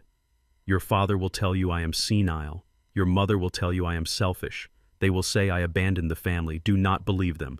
I have not abandoned you. I have simply stopped funding the circus. I have paid your tuition for the next 3 years in full. I have deposited a living allowance into a new account in your name at a bank your father doesn't know exists. The debit card is taped to this letter. The PIN is your grandmother's birthday. You are free, Chloe. You don't need their money because they don't have any left, and you don't need their permission, but I need a favor. I need you to be my eyes. Watch them. Don't help them. Just watch. And when they come to you for money, and they will come, remember this. You cannot save people who are determined to drown. You can only make sure you are not tied to them when they go under. Love, Pop Pop." Also in the envelope was a key, a heavy iron key to a safety deposit box in Savannah. Inside that box was her real inheritance. Not the money Marcus thought he was entitled to, but the legacy Clara had wanted for her. Vintage jewelry, savings bonds, the things that mattered. Chloe read the letter. I know she did. She read it, and she cried not out of fear, but out of relief. She had been suffocating in that house for years, watching her parents spend money they didn't earn, watching them treat me like a servant. She knew. Children always know. Later that afternoon, just as the heat of the day was reaching its peak, Chloe drove her modest Honda Civic, the car I had bought her, not the flashy convertible Brittany wanted her to have, up the long driveway of the Jefferson estate. She had come to collect her things. She knew the ship was sinking and she wasn't going to go down with the rats. She walked into the house. It was sweltering. The air conditioning was off. Marcus had probably turned it off to save electricity, not realizing that the bill was already 3 months overdue and the grace period I had secretly extended was about to expire. Marcus and Brittany were in the kitchen. They looked like refugees in their own home. Marcus had stripped off his tie and his expensive shirt was stained with sweat. Brittany was fanning herself with a fashion magazine, her hair frizzy in the humidity. They were eating peanut butter out of the jar with spoons because there was nothing else in the pantry. Chloe walked in looking cool and composed in her jeans and t-shirt. She carried a backpack. Brittany shrieked, jumping up. Her eyes lit up with a predatory gleam. "Thank God you are here. Did you bring food? Did you bring cash, Mom?" "Dad," Chloe said, her voice calm. "I just came to get my drafting supplies and my winter clothes. I am staying on campus for the rest of the semester. Staying on campus." Marcus asked, wiping peanut butter from his mouth. "You can't stay on campus. We need you here." "We are in a crisis, Chloe. Your grandfather, he has gone crazy. He stole everything. He didn't steal anything, Dad," Chloe said, walking past them toward the stairs. "It was his money." Marcus froze. He exchanged a look with Brittany. A look of desperate realization. "You knew," Brittany hissed. "You talked to him." Chloe stopped on the stairs. She looked down at them. "He sent me a letter," she said. "He told me he is safe. He told me he is happy." "Happy?" Marcus roared, his face flushing red. "Happy. He left us destitute. He cut off the cards. He drained the accounts." "We have $5, Chloe?" $5. "And whose fault is that?" Chloe asked. "Did you ever ask him about the business? Did you ever thank him for the house? Or did you just ask for the credit card limit to be raised?" "Don't you dare judge us," Brittany snapped, marching to the bottom of the stairs. "You are just a child. You don't understand the pressure we are under. We have bills. We have appearances to maintain." "Appearances?" Chloe scoffed. "Is that all you care about?" "Listen to me," Marcus said, his voice dropping to a wheedling, manipulative tone. "We are a family. We stick together. Right now, we have a liquidity problem, a temporary cash flow issue. We need to pay the electric bill. It is overdue. They sent a notice. They're going to cut it off today, so pay it," Chloe said. "Get a job." "We can't get a job today," Marcus yelled. "We need cash now." "You have savings, Chloe. You have that money from your summer job at the architectural firm. You have the account Pop set up for you when you turned 18. Chloe gripped the railing. She felt the weight of the debit card in her pocket, the one I had sent her. It had $10,000 on it, enough to pay the electric bill for a year, enough to feed them for months. But she remembered my words. "You cannot save people who are determined to drown." "I don't have any money for you," Chloe said. "Liar," Brittany screamed. "We know you have it. Give it to us. We are your parents. We gave you life. You gave me life," Chloe said, her voice trembling slightly but her eyes hard. "But Pop gave me a future, and I am not going to waste it paying for your mistakes." She turned and ran up the stairs. "Chloe," Marcus shouted, starting to follow her. "Chloe, come back here." He made it to the third step when the house suddenly went dark. The hum of the refrigerator died. The display on the microwave went black. The recessed lights in the hallway flickered and died. The silence was sudden and absolute. "What happened?" Brittany whispered in the gloom. "They cut it," Marcus said, his voice hollow. "They cut the power." Upstairs, Chloe was packing her bag by the light of the window. She moved fast. She didn't take the designer clothes Brittany had bought her to show off to her friends. She took her sketchbooks. She took the photo of me and Clara she kept on her desk. She took her laptop. She walked back down the stairs. The house was already heating up, the Georgia sun beating down on the roof, turning the mansion into an oven. Marcus and Brittany were standing in the foyer, illuminated only by the harsh daylight streaming through the glass door. They looked like ghosts. They looked small. "Where are you going?" Marcus asked, his voice cracking. "You can't leave us here. It is going to be 90 degrees today. We have no food. We have no AC. "I am going to school," Chloe said. "I have a class." "Chloe, please," Brittany begged, grabbing her daughter's arm. "Just a few $100. Just enough to get the lights back on. We will pay you back, I promise. When we get the trust. When we fix this." "You are never going to fix this," Chloe said, pulling her arm away. "Because you didn't break it. You just used it until it ran out." She opened the front door. The heat from outside rushed in, but it felt cleaner than the air inside. "Goodbye, Mom. Goodbye, Dad." She walked out. She got into her Honda. She started the engine. Marcus and Brittany stood in the doorway of their multi-million-dollar tomb, watching their daughter drive away. They were alone. The power was out. The money was gone. The bridge to the next generation had been burned. Marcus sank down onto the marble floor. He put his head in his hands. "It is getting hot," he whispered. Brittany looked at him. She looked at the dark chandelier hanging above them, a useless crystal ornament. "We have to sell the furniture," she said, her eyes wild. "The rugs, the art, we have to sell it all." She didn't know yet that she couldn't sell any of it. She didn't know that the furniture rental trucks were already scheduled for the morning. Chloe drove down the driveway, tears streaming down her face. She touched the letter in her purse. She felt the shape of the key. "Watch them," I had written. She looked in the rearview mirror. The house stood on the hill, magnificent and dark, a monument to greed. She wasn't watching them anymore. She was leaving them behind. And for the first time in her life, she understood exactly what I had done. I hadn't abandoned them. I had set her free. It had been 7 days since I ascended into the sky, leaving my son and his wife in the purgatory I had designed for them. 7 days of heat. 7 days of silence. 7 days of a slow and agonizing realization that the life they thought they built was actually a stage set, and the stage manager had just turned off the lights. From my terrace in the Caribbean, I monitored the situation. I didn't need cameras inside the house anymore. I knew exactly what was happening because I had written the schedule. Monday was the day the illusion of ownership would finally shatter. Inside the mansion, the air was stagnant and heavy. The Georgia sun had turned the brick structure into a kiln. Without the air conditioning running, the temperature inside hovered near 90 degrees. Marcus and Brittany were living like squatters in a palace. They had eaten through the pantry. They had fought over the last bottle of water. They were sweating in their designer clothes because they had no way to wash them. They were waiting for a miracle, but instead they got a convoy. It started at 8 in the morning. A low rumble shook the window panes. It wasn't the polite purr of a luxury sedan.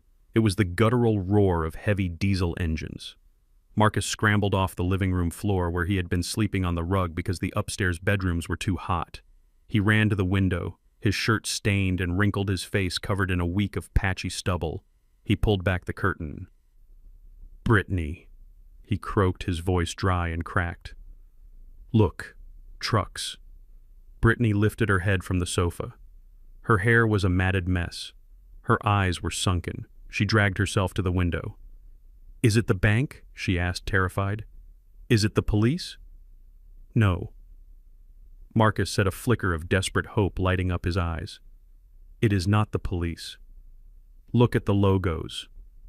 Premium Home Leasing. Lux Auto Fleet Services." He turned to her, a manic grin stretching across his face. "It is Dad," he said. "He sent them.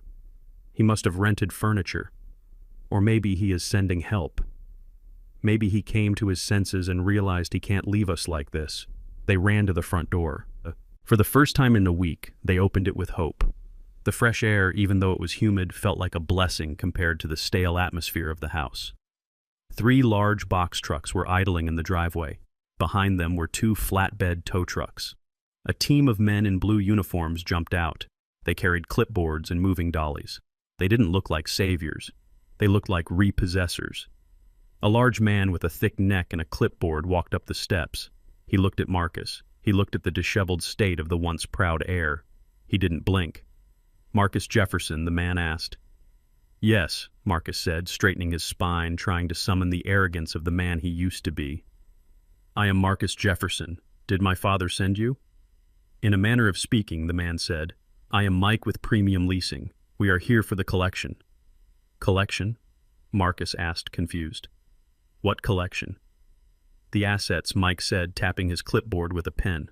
"We have a work order here to recover all leased property due to contract termination by the primary leaseholder." Marcus froze. "Leased property? What are you talking about?" Brittany snapped, stepping forward. "We don't lease anything. We own this furniture. We imported the sofa from Italy. The television is ours." Mike flipped a page on his clipboard. He held it up for them to see. Item 1, Mike read, Chesterfield leather sectional in cognac. Item 2, Sony 85-inch Master Series display. Item 3, marble dining set 12 seats. Item 4, Persian silk rugs. He looked up. It says here, all items were leased by Mr. Otis Jefferson on a 5-year renewable contract. The contract was canceled last Tuesday. We are here to pick it up. "No," Marcus whispered. "No, that is impossible. Dad gave us that furniture as a housewarming gift. He said he bought it. He said he took care of it, Mike corrected. And he did. He paid the monthly premiums, but he never transferred title. It is rental property, folks. And the rent stopped. He waved his hand to his crew. All right, boys, let us clear it out. Everything on the list. The men surged forward. They marched past Marcus and Brittany like an invading army. They wore boot covers, but they didn't need them because the house was already dirty. You can't go in there, Brittany shrieked, blocking the doorway with her body. This is trespassing. This is my house. Get out, Mike sighed. He pulled another paper from his clipboard. Ma'am, this is a repossession order. You can step aside or I can call the sheriff to remove you for obstructing a recovery. Your choice.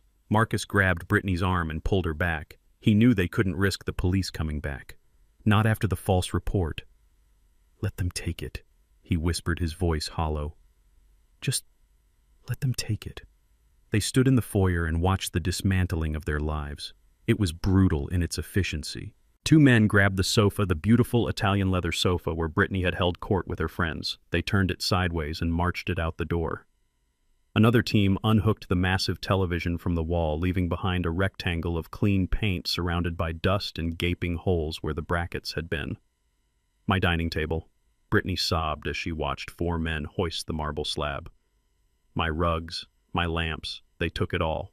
They took the artwork off the walls. They took the high-end blender from the kitchen. They took the patio furniture that had been overturned by the helicopter. They swept through the house like locusts, leaving nothing behind but the echoes of their boots. But the worst was yet to come. While the house was being gutted, Mike walked back out to the driveway. He signaled the tow trucks. The drivers backed up toward the Porsche and the Range Rover. The heavy chains rattled as they were dragged across the pavement. It was the sound of a dungeon door closing. "Wait!" Marcus yelled, running down the steps barefoot. "Wait, not the cars. You can't take the cars. Those are in my name. I signed the papers at the dealership." Mike shook his head. "You signed as the driver's son. You are the registered operator. But the financing, the lease agreement, that is all Otis Jefferson. It is a corporate fleet lease. Jefferson Logistics." He pointed to the VIN number on the windshield. "Corporate asset," he said, "and the corporation has recalled the fleet." The driver of the tow truck knelt down and hooked the chains onto the axle of the Porsche. He didn't have the keys because I had taken them, so he had to drag it. The tires screeched against the pavers, leaving black skid marks that looked like scars. It was a painful sound, a scream of mechanical protest. My Porsche Marcus whispered, tears streaming down his face. My beautiful car. They winched it up onto the flatbed. It sat there at a steep angle, looking helpless and repossessed. Then they went for the Range Rover. Brittany watched as her status symbol, her tank, her shield against the world was hooked up and dragged away. Inside the cars were their sunglasses, their phone chargers, the little remnants of their daily lives. "Can I at least get my things out?" Brittany pleaded, walking toward the truck. "My gym bag is in there." "Sorry, ma'am," Mike said, climbing into his cab. "The order is for immediate recovery, no access permitted. You can call the depot in 3 days to claim personal effects." 3 days. In 3 days, they wouldn't have a way to get to the depot. The neighbors had noticed. Of course they had noticed. In a neighborhood like that, silence was the norm, and a fleet of repo trucks was a spectacle. The curtains in the houses across the street twitched. Gable, who lived 2 doors down and had always hated Brittany for parking in front of her mailbox, was standing on her lawn holding her phone up, recording everything. Brittany saw her. She saw the red light of the recording. She realized that by lunchtime this video would be in every group chat in the zip code. The humiliation was total. It wasn't just private poverty anymore. It was public ruin. The last truck door slammed shut. The engines roared. "Have a nice day," Mike called out from the window. The convoy rolled down the driveway, leaving Marcus and Brittany standing in the empty space where their cars used to be. The oil stains on the driveway were the only proof that they had ever owned luxury vehicles. They turned and walked back into the house. It echoed. It was just a shell now. The grand living room was a vast expanse of hardwood floor. The dining room was a cavern. The kitchen was bare. There was nowhere to sit. There was nowhere to lay their heads. Marcus walked to the center of the living room. He looked at the wall where the TV had been. He looked at the floor where the rug had been. "He rented it," he whispered. "He rented everything. He never bought us anything, Brittany. We were just living in a showroom." Brittany slid down the wall until she hit the floor. She wrapped her arms around her knees. "What do we do now?" she asked, her voice small and terrified. "We have no car. We have no furniture. We have no money." Marcus looked at her. He looked at the empty house that was slowly cooking them alive. "We wait," he said. "Wait for what?" "For the next shoe to drop," Marcus said. "Because I don't think he is finished." He was right. I wasn't finished. I was just clearing the stage for the final act. The furniture was gone, the cars were gone. Now it was time to take the roof. I sat on my balcony miles away and sipped my iced tea. I checked my email. The confirmation from the leasing company had arrived. Assets recovered. I smiled. It wasn't about the money. The resale value of used furniture was negligible. It was about the lesson. It was about showing them that ownership is earned, not gifted. You cannot build a life on borrowed things. Marcus and Brittany sat on the hard wooden floor of their empty mansion, listening to the silence, listening to the heat expand the beams of the house, waiting for the darkness to come. They were alone with their thoughts, and for the first time in their lives, their thoughts were the only things they truly owned. And those thoughts were terrifying. The silence in the empty mansion was different now. It was no longer the stunned silence of shock, but the desperate, calculating silence of a trapped animal looking for a way to chew off its own leg. It was Tuesday morning. The furniture was gone. The cars were gone. The air conditioning was still dead, and the Georgia heat was already baking the brick walls, turning the grand foyer into a convection oven. Marcus and Brittany had spent the night on the hardwood floor using their expensive jackets as pillows. They woke up stiff, hungry, and smelling of sweat and fear. I watched them from my terrace miles away, sipping my coffee.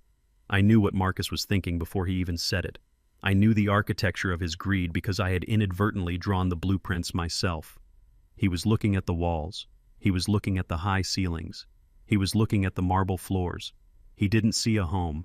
He saw equity. He saw the last poker chip he had left to play. "We sell the house." Marcus croaked, his voice raspy from dehydration. Brittany sat up, brushing her matted hair out of her eyes.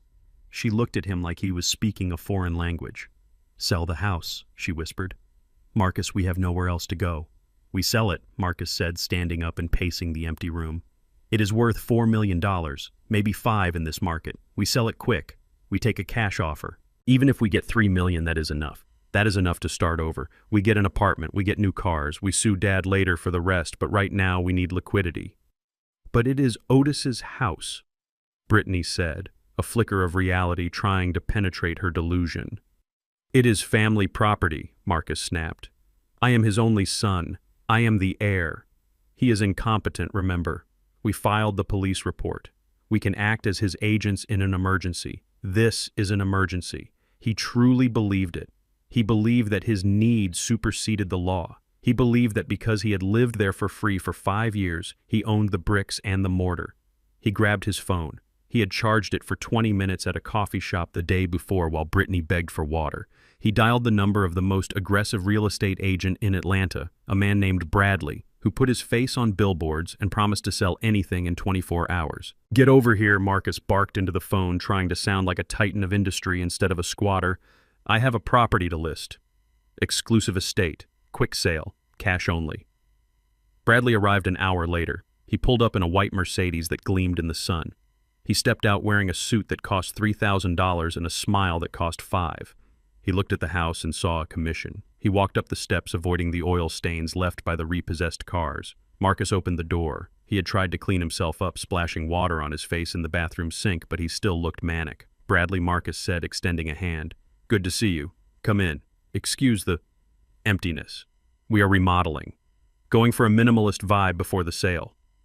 Bradley walked in. His eyes scanned the vast, empty space. He was a shark, and he smelled blood. He knew people didn't empty a $4 million house to remodel. They emptied it because they were broke or running. But he didn't care. A sale was a sale. "It is a magnificent canvas," Bradley said, his voice smooth as oil. "Great bones. We can stage it virtually. The market is hot, Marcus. I can have this on the private listing network by noon." "What is your asking price?" $4 million, Marcus said. "Fast close. No inspections." "Done," Bradley said. He pulled an iPad out of his briefcase. "Let us just get the paperwork started. I need to pull the deed and verify the title. Standard procedure. Marcus nodded, confident. It is under Otis Jefferson, but I have power of attorney. Or I am getting it. Just list it. Bradley tapped on his screen. He connected to the county property records database. He hummed a little tune as he waited for the file to load. Marcus watched him, his heart pounding. He was already spending the money in his head. He was already back in the Porsche, back in the country club, back on top. Bradley stopped humming. He frowned. He tapped the screen again. He zoomed in. Is there a problem? Marcus asked, a cold drop of sweat rolling down his spine. Bradley looked up. The smile was gone. The shark eyes were cold. Marcus, he said, you said this property was under Otis Jefferson. It is, Marcus said. My father. Bradley turned the iPad around. Not anymore, he said. Marcus looked at the screen. He squinted, trying to make sense of the legal jargon. Owner of record, the Clara Jefferson Charity Fund. Date of transfer 3 days ago. Marcus stared at the words. The letters seemed to swim before his eyes. What is this? He whispered. It looks like a quitclaim deed, Bradley said, snapping his briefcase shut. Your father transferred the title 3 days ago. He donated the property, Marcus. He gave it away. No, Marcus screamed. No, that is impossible. He can't do that. It is my inheritance. He can't give away my house. It is not your house, Bradley said, his voice dripping with disdain now. It is a charitable asset, and I can't list a property you don't own. He forged it, Marcus yelled, grabbing Bradley's arm. He is crazy. He is senile. The transfer is void. You have to list it. Get your hands off me, Bradley snapped, pulling away and dusting off his suit. Call a lawyer, Marcus. Do not call me again. Bradley walked out. He got into his Mercedes and drove away, leaving Marcus standing in the open doorway staring at the heat shimmering off the driveway. He gave it away, Brittany whispered from the corner where she had been listening. He gave it to Charity.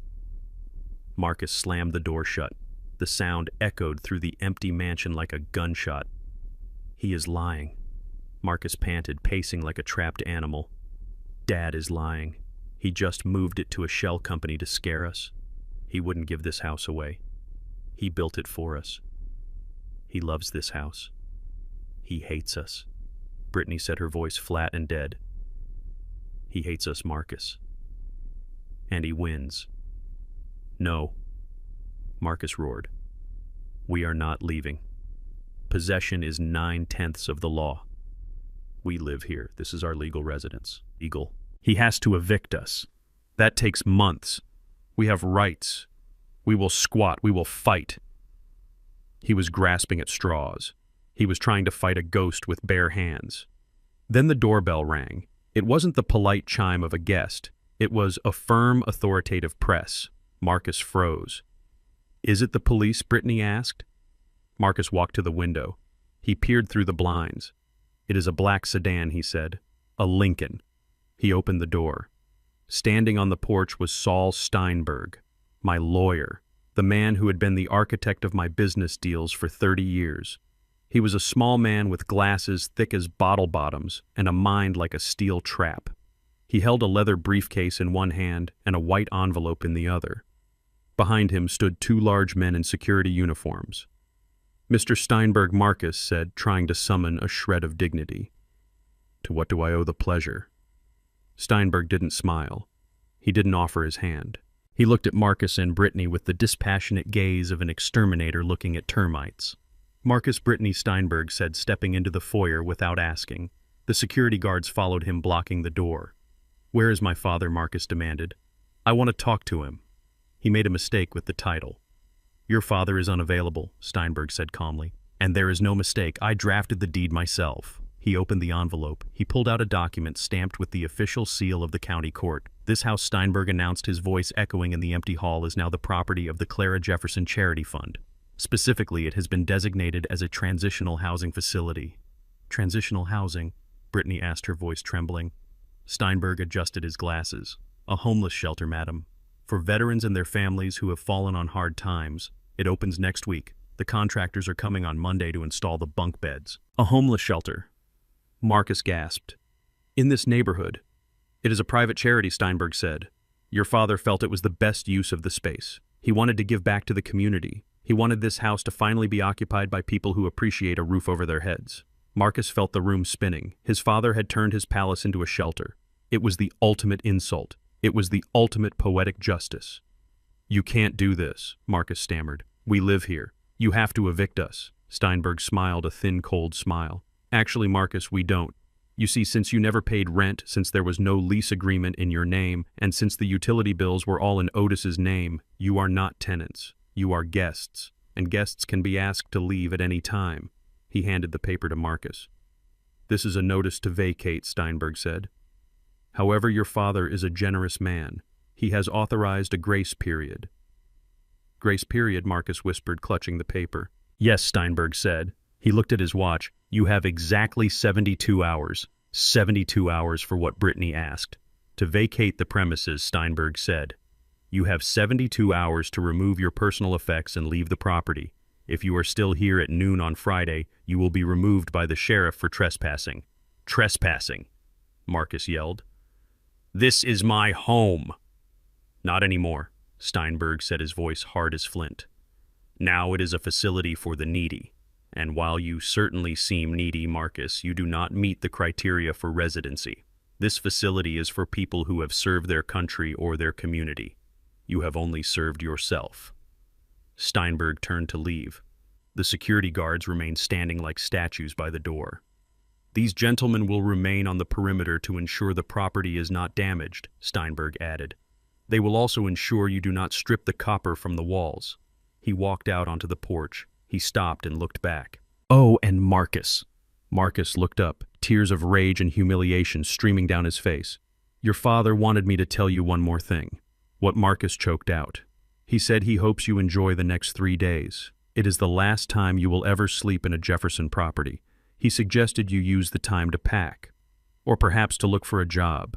I hear the gas station down the road is hiring." Steinberg walked down the steps and got into his black car. The heavy door slammed shut. Marcus stood in the hallway of the future homeless shelter holding the eviction notice. Brittany slid down the wall until she hit the floor, screaming a high, thin sound of pure despair. 72 hours. The clock had started ticking. And for the first time in his life, Marcus Jefferson was truly homeless. He just hadn't walked out the door yet. Hunger has a way of stripping the varnish off a person faster than any chemical solvent. It dissolves the manners and the pretenses until all that is left is the raw, gnawing animal instinct to survive. It had been 48 hours since Marcus and Brittany had eaten a proper meal. The $5 I left in Marcus's account had bought them a gallon of water and a bag of chips which they had devoured in the first hour of their exile. Now the water was gone. The taps in the mansion were dry because I had shut off the utility account remotely. The toilets wouldn't flush. The refrigerator was a warm, dark box that smelled of spoiling condiments. I watched the tracking data on Marcus's phone, the only bill I hadn't cut off yet because I wanted to see where they went. They were moving. They were leaving the house on foot. They walked out into the heat of the Georgia afternoon. Marcus was wearing his Italian loafers without socks, his feet already blistered from the walk home 2 days ago. Brittany was clutching a velvet jewelry box to her chest like it was the Holy Grail. They looked like refugees from a fashion show that had been bombed. They were sweating their expensive clothes, clinging to their bodies, their faces gaunt and shiny with grime. They weren't going to a hotel. They couldn't afford one. They were walking 3 miles to the strip mall on the edge of the neighborhood. Specifically, they were heading to Cash for Gold and Pawn. I knew what was in that velvet box. I knew what was on Marcus's wrist. And I knew exactly what was about to happen because, unlike my son, I knew the value of things versus the price of things. They pushed open the door of the pawn shop. The bell chimed. The air inside was cool and smelled of old metal and desperation. A man named Sal sat behind the glass counter. He was used to seeing junkies and desperate gamblers. He wasn't used to seeing a couple in a torn Yves Saint Laurent dress and a wrinkled Armani suit looking like they hadn't showered in 3 days. "Help you folks?" Sal asked, looking up from his magazine. Marcus stepped forward. He tried to project authority, but his voice cracked. He unclasped the watch from his wrist. It was a gold Rolex Daytona. He had bought it 2 years ago from a private dealer in Miami for $30,000. He had bragged about it at every dinner party. He had shoved it in my face once, telling me it was worth more than my truck. "I need to liquidate some assets," Marcus said, sliding the heavy gold watch across the counter. "It is a limited edition. I have the box at home, but I am in a rush. Give me 10,000 cash and we will call it a deal." Sal didn't blink. He picked up the watch. He turned it over. He pulled a jeweler's loop from his pocket and screwed it into his eye. He looked at the dial. He looked at the movement. He laughed. It was a short, sharp bark of a laugh. 10,000, Sal asked. Buddy, I couldn't give you 10,000 lira for this. What are you talking about? Marcus demanded, slamming his hand on the counter. That is solid gold. It is a Rolex. It is a replica, Sal said, tossing it back onto the glass. A good one, I will give you that. Probably a super clone out of Shenzhen. But the movement is Japanese quartz, and that gold is plated. It starts rubbing off if you sweat too much. And by the looks of you, you have been sweating a lot. Marcus stared at the watch. He rubbed his thumb over the band. A faint streak of gold flaked off, revealing the cheap steel underneath. But I paid 30,000, Marcus whispered. The guy, he had a certificate. You got scammed, rich boy, Sal said. It happens. It is worth maybe $50 as a novelty. You want the 50 or not? Marcus looked like he was going to vomit. His investment piece, his safety net. It was fake, just like his career, just like his life. Brittany shoved him aside. Move, she snapped. She slammed the velvet box onto the counter. She opened it. Inside was a diamond tennis bracelet, a sapphire necklace, and a pair of 2-carat diamond stud earrings. These are real, she said, her voice trembling. The bracelet is from Tiffany. The earrings are flawless. Just give me 5,000. We need a hotel. Sal sighed. He picked up the bracelet. He didn't even use the loop. He just held it up to the light. Cubic zirconia, he said, set in sterling silver. Nice sparkle, but glass is glass. No, Brittany shrieked. That is a lie. Marcus bought that for me for our 5th anniversary. He told me it was platinum and diamonds. She turned to Marcus. Her eyes were wide and manic. You told me it was real, she screamed. You told me you spent 10 grand. I thought it was real. Marcus stammered, shrinking away from her. The jeweler, he said. He said what you wanted to hear, Sal interrupted. Look, folks, I don't have time for a domestic dispute. The silver is worth scrap value. The stones are worthless. I will give you $80 for the whole lot. Take it or leave it. $80, Brittany whispered. $80. We will take it, Marcus said quickly. He grabbed the cash before Brittany could protest. 4 $20 bills. That was all that remained of their empire, their investments, their heirlooms. $80 and a fake watch. They walked out of the pawn shop. The sun was setting now, casting long, cruel shadows across the parking lot. They didn't go to a hotel. $80 wouldn't get them a room in a decent hotel, and they didn't have a credit card for the deposit. They walked to the convenience store next door. They bought 2 styrofoam cups of instant noodles, shrimp flavor. They bought a gallon of water. They bought a cheap flashlight because the power was out. That cost $20. They had 60 left. They sat on the curb outside the store and poured the room temperature water into the noodle cups. They waited for the noodles to soften. They ate in silence, slurping the salty, lukewarm broth. People walked by looking at them with a mixture of pity and confusion. They saw the expensive clothes and the dirt. They saw the ruin. After they ate, they began the long walk back to the house. They had nowhere else to go. They still had 48 hours before the sheriff came. It was a roof, even if it was a dark, hot one. They arrived back at the mansion well after dark. The house loomed against the night sky, a black monolith. It looked abandoned. It looked haunted. They stumbled inside. The heat in the foyer was suffocating. It smelled of stagnant air and defeat. Marcus turned on the cheap flashlight. The beam cut through the darkness, illuminating the dust motes dancing in the air and the empty spots where the furniture used to be.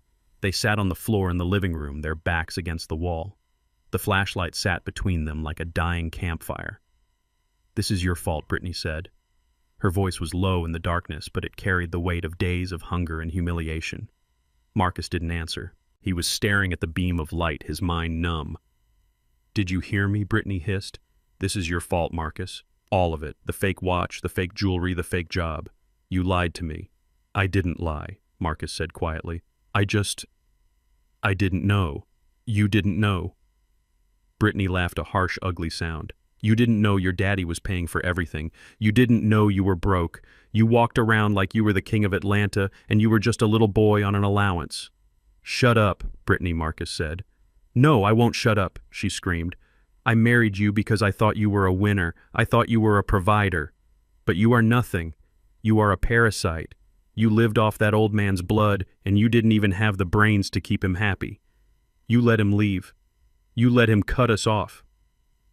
"I didn't let him do anything," Marcus snapped, turning to face her. "He is crazy.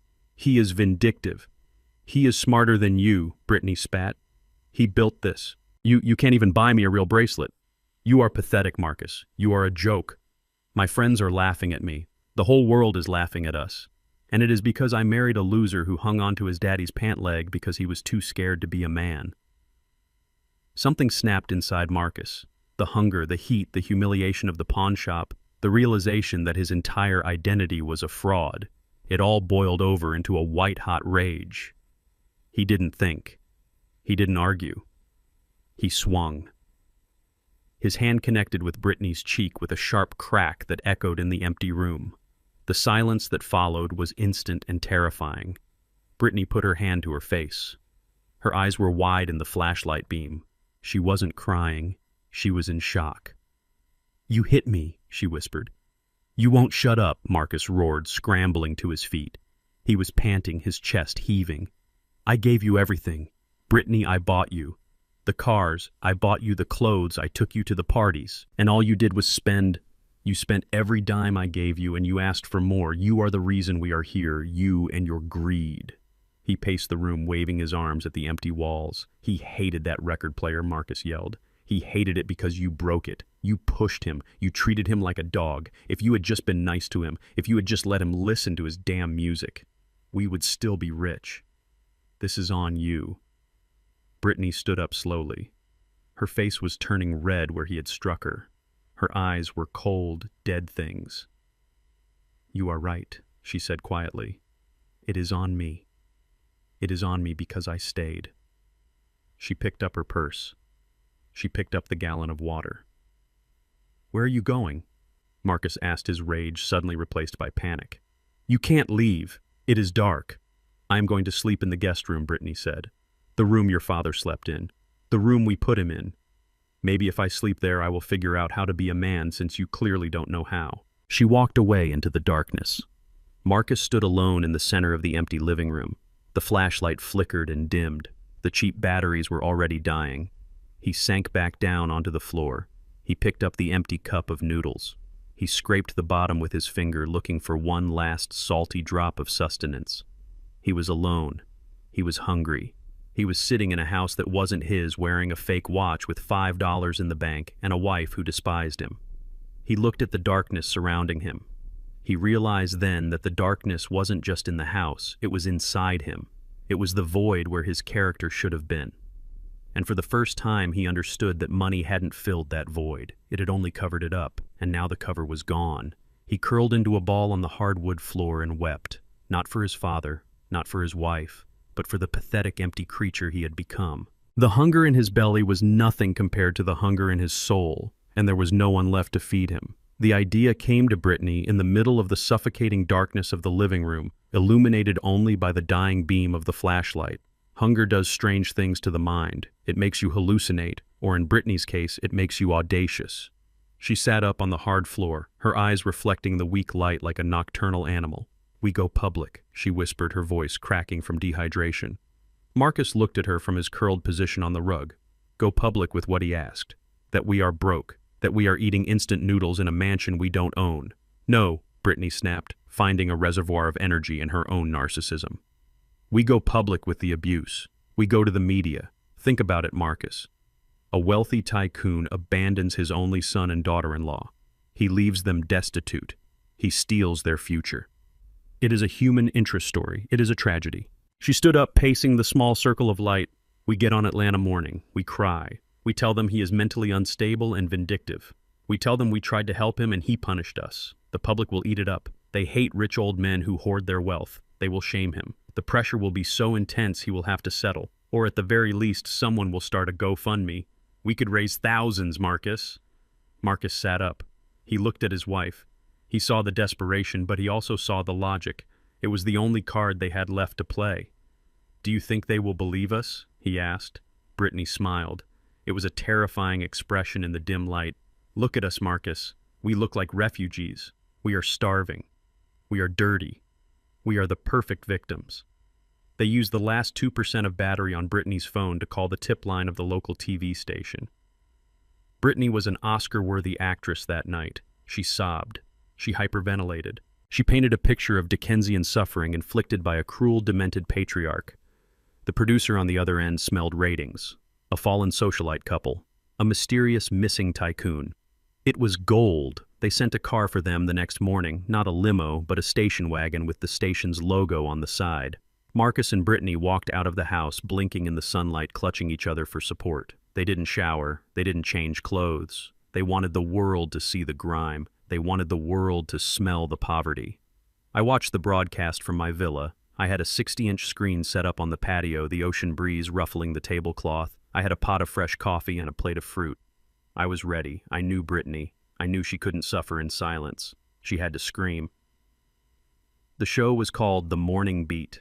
The host was a woman named Diane, known for her sympathetic nods and her ability to extract tears from a stone. The set was warm, inviting, filled with soft, beige armchairs and fake plants. Marcus and Brittany sat in the chairs looking small and broken. The makeup team had dusted them with powder but left the dark circles under their eyes. It was a nice touch. Diane leaned forward, her face a mask of concern. "We are here today with Marcus and Brittany Jefferson," she said into the camera, "a couple who just a week ago were living the American dream. Today they are fighting for their survival. Marcus, tell us what happened." Marcus looked at the camera. He looked down at his hands. He played the part of the dutiful, confused son perfectly. "It was my father, Diane," he said, his voice trembling. "Otis Jefferson. He has been struggling with his mental health for a while. We tried to protect him. We moved him into our home. We cared for him, but he became paranoid. He started thinking we were his enemies." Brittany jumped in, wiping a dry eye. "We did everything for him," she sobbed. "We cooked for him. We cleaned for him. We sacrificed our privacy to make sure he wasn't lonely. And then he just snapped. He emptied the accounts. He canceled the leases. He left us with nothing. Literally nothing. We haven't eaten a proper meal in 3 days." The camera zoomed in on Brittany's face. "He left us to die in that house," she whispered. "He locked us out of our own lives. It is financial abuse, Diane, plain and simple. He is a billionaire holding his own family hostage." Diane shook her head, looking disgusted. "That is truly heartbreaking," she said. "And you have no idea where he is." "No," Marcus said. "He disappeared. We filed a police report, but he has connections. He paid them off. We are alone. We just want our dad back. We want him to get the help he needs. And we just want to survive." The audience in the studio gasped. Someone booed. The sympathy was palpable. It was thick. They were winning. They were painting me as a monster, a senile tyrant who crushed his children for sport. I picked up my phone. I dialed the station's call-in number.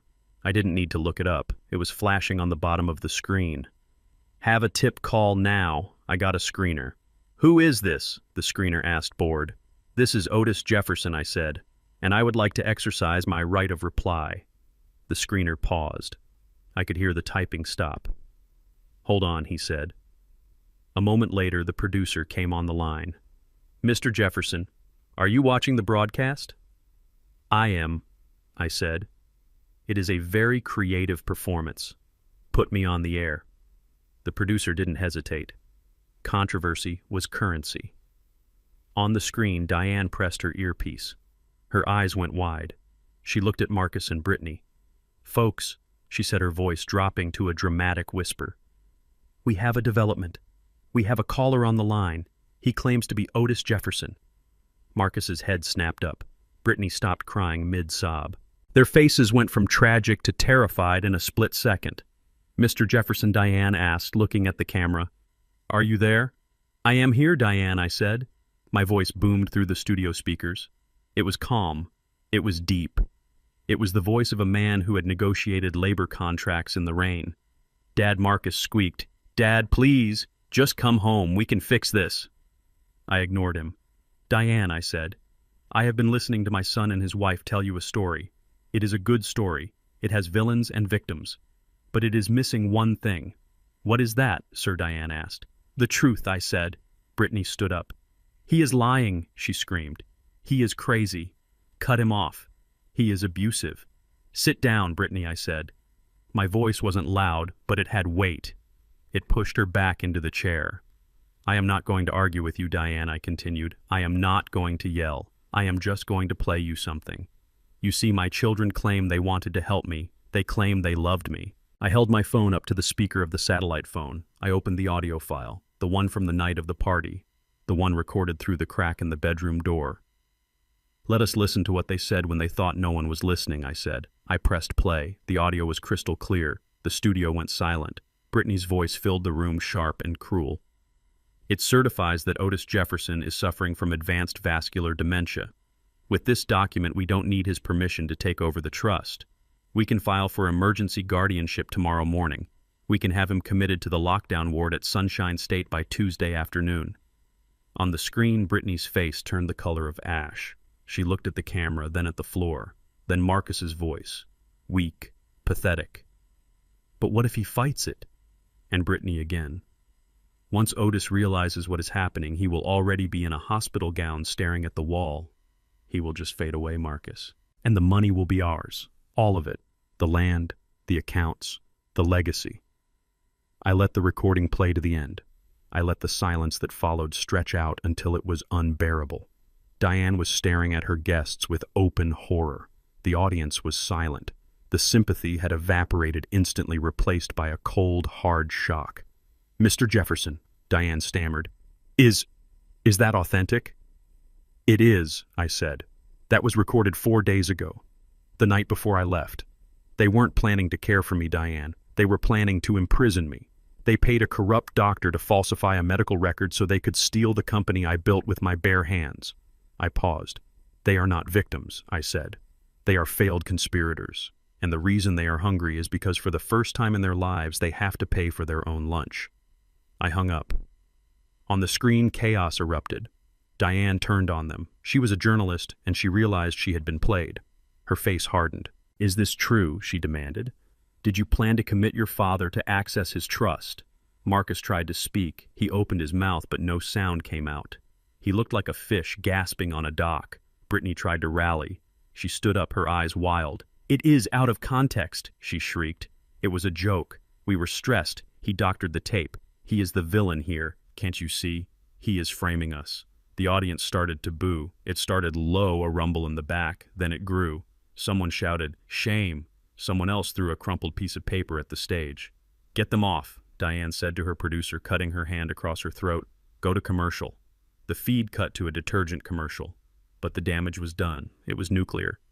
I sat back in my chair on the balcony. I poured myself another cup of coffee. The sun was shining on the water. It was a beautiful day. Back in the studio, Marcus and Brittany were being escorted out by security, not because they were dangerous, but because the station didn't want them in the building anymore. They were liabilities. They were pariahs. They walked out the back door into the alley behind the studio. It was raining now, a sudden summer downpour that soaked their clothes and plastered their hair to their skulls. They stood in the rain, shivering. They had no ride. The station wagon had left. They had no money for a taxi. They had just been exposed as monsters on live television to the entire city of Atlanta. My phone buzzed. It was a text from Chief Miller. "Just saw the show, Otis. Remind me never to play poker with you." Also, the district attorney just called me. He wants a copy of that tape. Attempted fraud and conspiracy. It is getting interesting down here. I didn't reply. I didn't need to. Marcus and Brittany started walking. They walked in the rain, their expensive shoes squelching in the mud. They weren't walking home because they didn't have a home. They were walking aimlessly into a city that now knew exactly who they were. They had wanted fame. They had wanted attention. They had wanted the world to see them. Well, they got their wish. The world saw them, and the world looked away in disgust. The play was entering its final act. They were broke. They were homeless. They were publicly shamed. But there was one more trap waiting for them, one last desperate move Marcus would make. And I had the snare ready. I watched the waves crash against the rocks below. The tide was coming in, and it was going to wash everything clean. Rain has a way of washing away the dirt, but it cannot wash away shame. The rain that fell on Atlanta that afternoon was cold and relentless, soaking Marcus and Brittany to the bone as they huddled under the awning of a closed newsstand. They were shivering, not just from the drop in temperature, but from the withdrawal of the only drug they had ever known, which was validation. They had gone on television to be victims, and they had left as pariahs. The city knew. The world knew. They were no longer the golden couple of Buckhead. They were the grifters who tried to lock up a grandfather. Marcus wiped the water from his eyes with a sleeve that used to be silk but now felt like a wet rag. He looked at Brittany. She was staring at the pavement, her teeth chattering, her eyes vacant. She was in shock. The reality of their situation was finally penetrating the thick armor of her entitlement. They had no money, they had no home, they had no friends, and now thanks to my phone call they had no reputation. "We need money," Marcus whispered. His voice was frantic, a high-pitched keen that was barely audible over the sound of the rain. "We need money now, Brittany. We can't stay on the street. We will die out here." Brittany looked up slowly. Her makeup had washed away, revealing the pale, terrified face of a woman who had never faced a real problem in her life. Where Marcus, she asked, her voice hollow. "Where are we going to get money? You heard the bank. You heard your father. He took it all." "He didn't take it all," Marcus said, and suddenly his eyes lit up with a dangerous, manic light. He forgot something. What Brittany asked, hope flickering in her eyes like a dying candle. "The pension fund," Marcus said. "The executive pension fund from Jefferson Logistics." I watched them from my terrace, the satellite feed from the street camera grainy but clear enough to see the desperation in their posture. I knew exactly what Marcus was thinking because I had designed the trap he was about to walk into. Years ago, when I made Marcus a director in name only, I had set up a deferred compensation fund. It had a balance of $250,000. It was a nest egg I had intended for his retirement, assuming he ever actually worked. Marcus thought I had forgotten it. He thought that in my haste to liquidate the active accounts I had overlooked this dormant asset. He didn't know that the fund was radioactive. "Come on," Marcus said, grabbing Brittany's hand. "We need a computer. We need internet." They ran through the rain, splashing through puddles, their expensive shoes ruined beyond repair. They ran 3 blocks to the public library. It was a place neither of them had ever entered in their lives. They walked in dripping wet, leaving a trail of water on the linoleum floor. The librarian looked up over her glasses. She saw 2 people who looked like drowned rats wearing costumes of wealth. She didn't stop them. "It is a public library. Even the fallen are welcome." They found a computer terminal in the back corner. Marcus sat down, his hands shaking so badly he could barely type.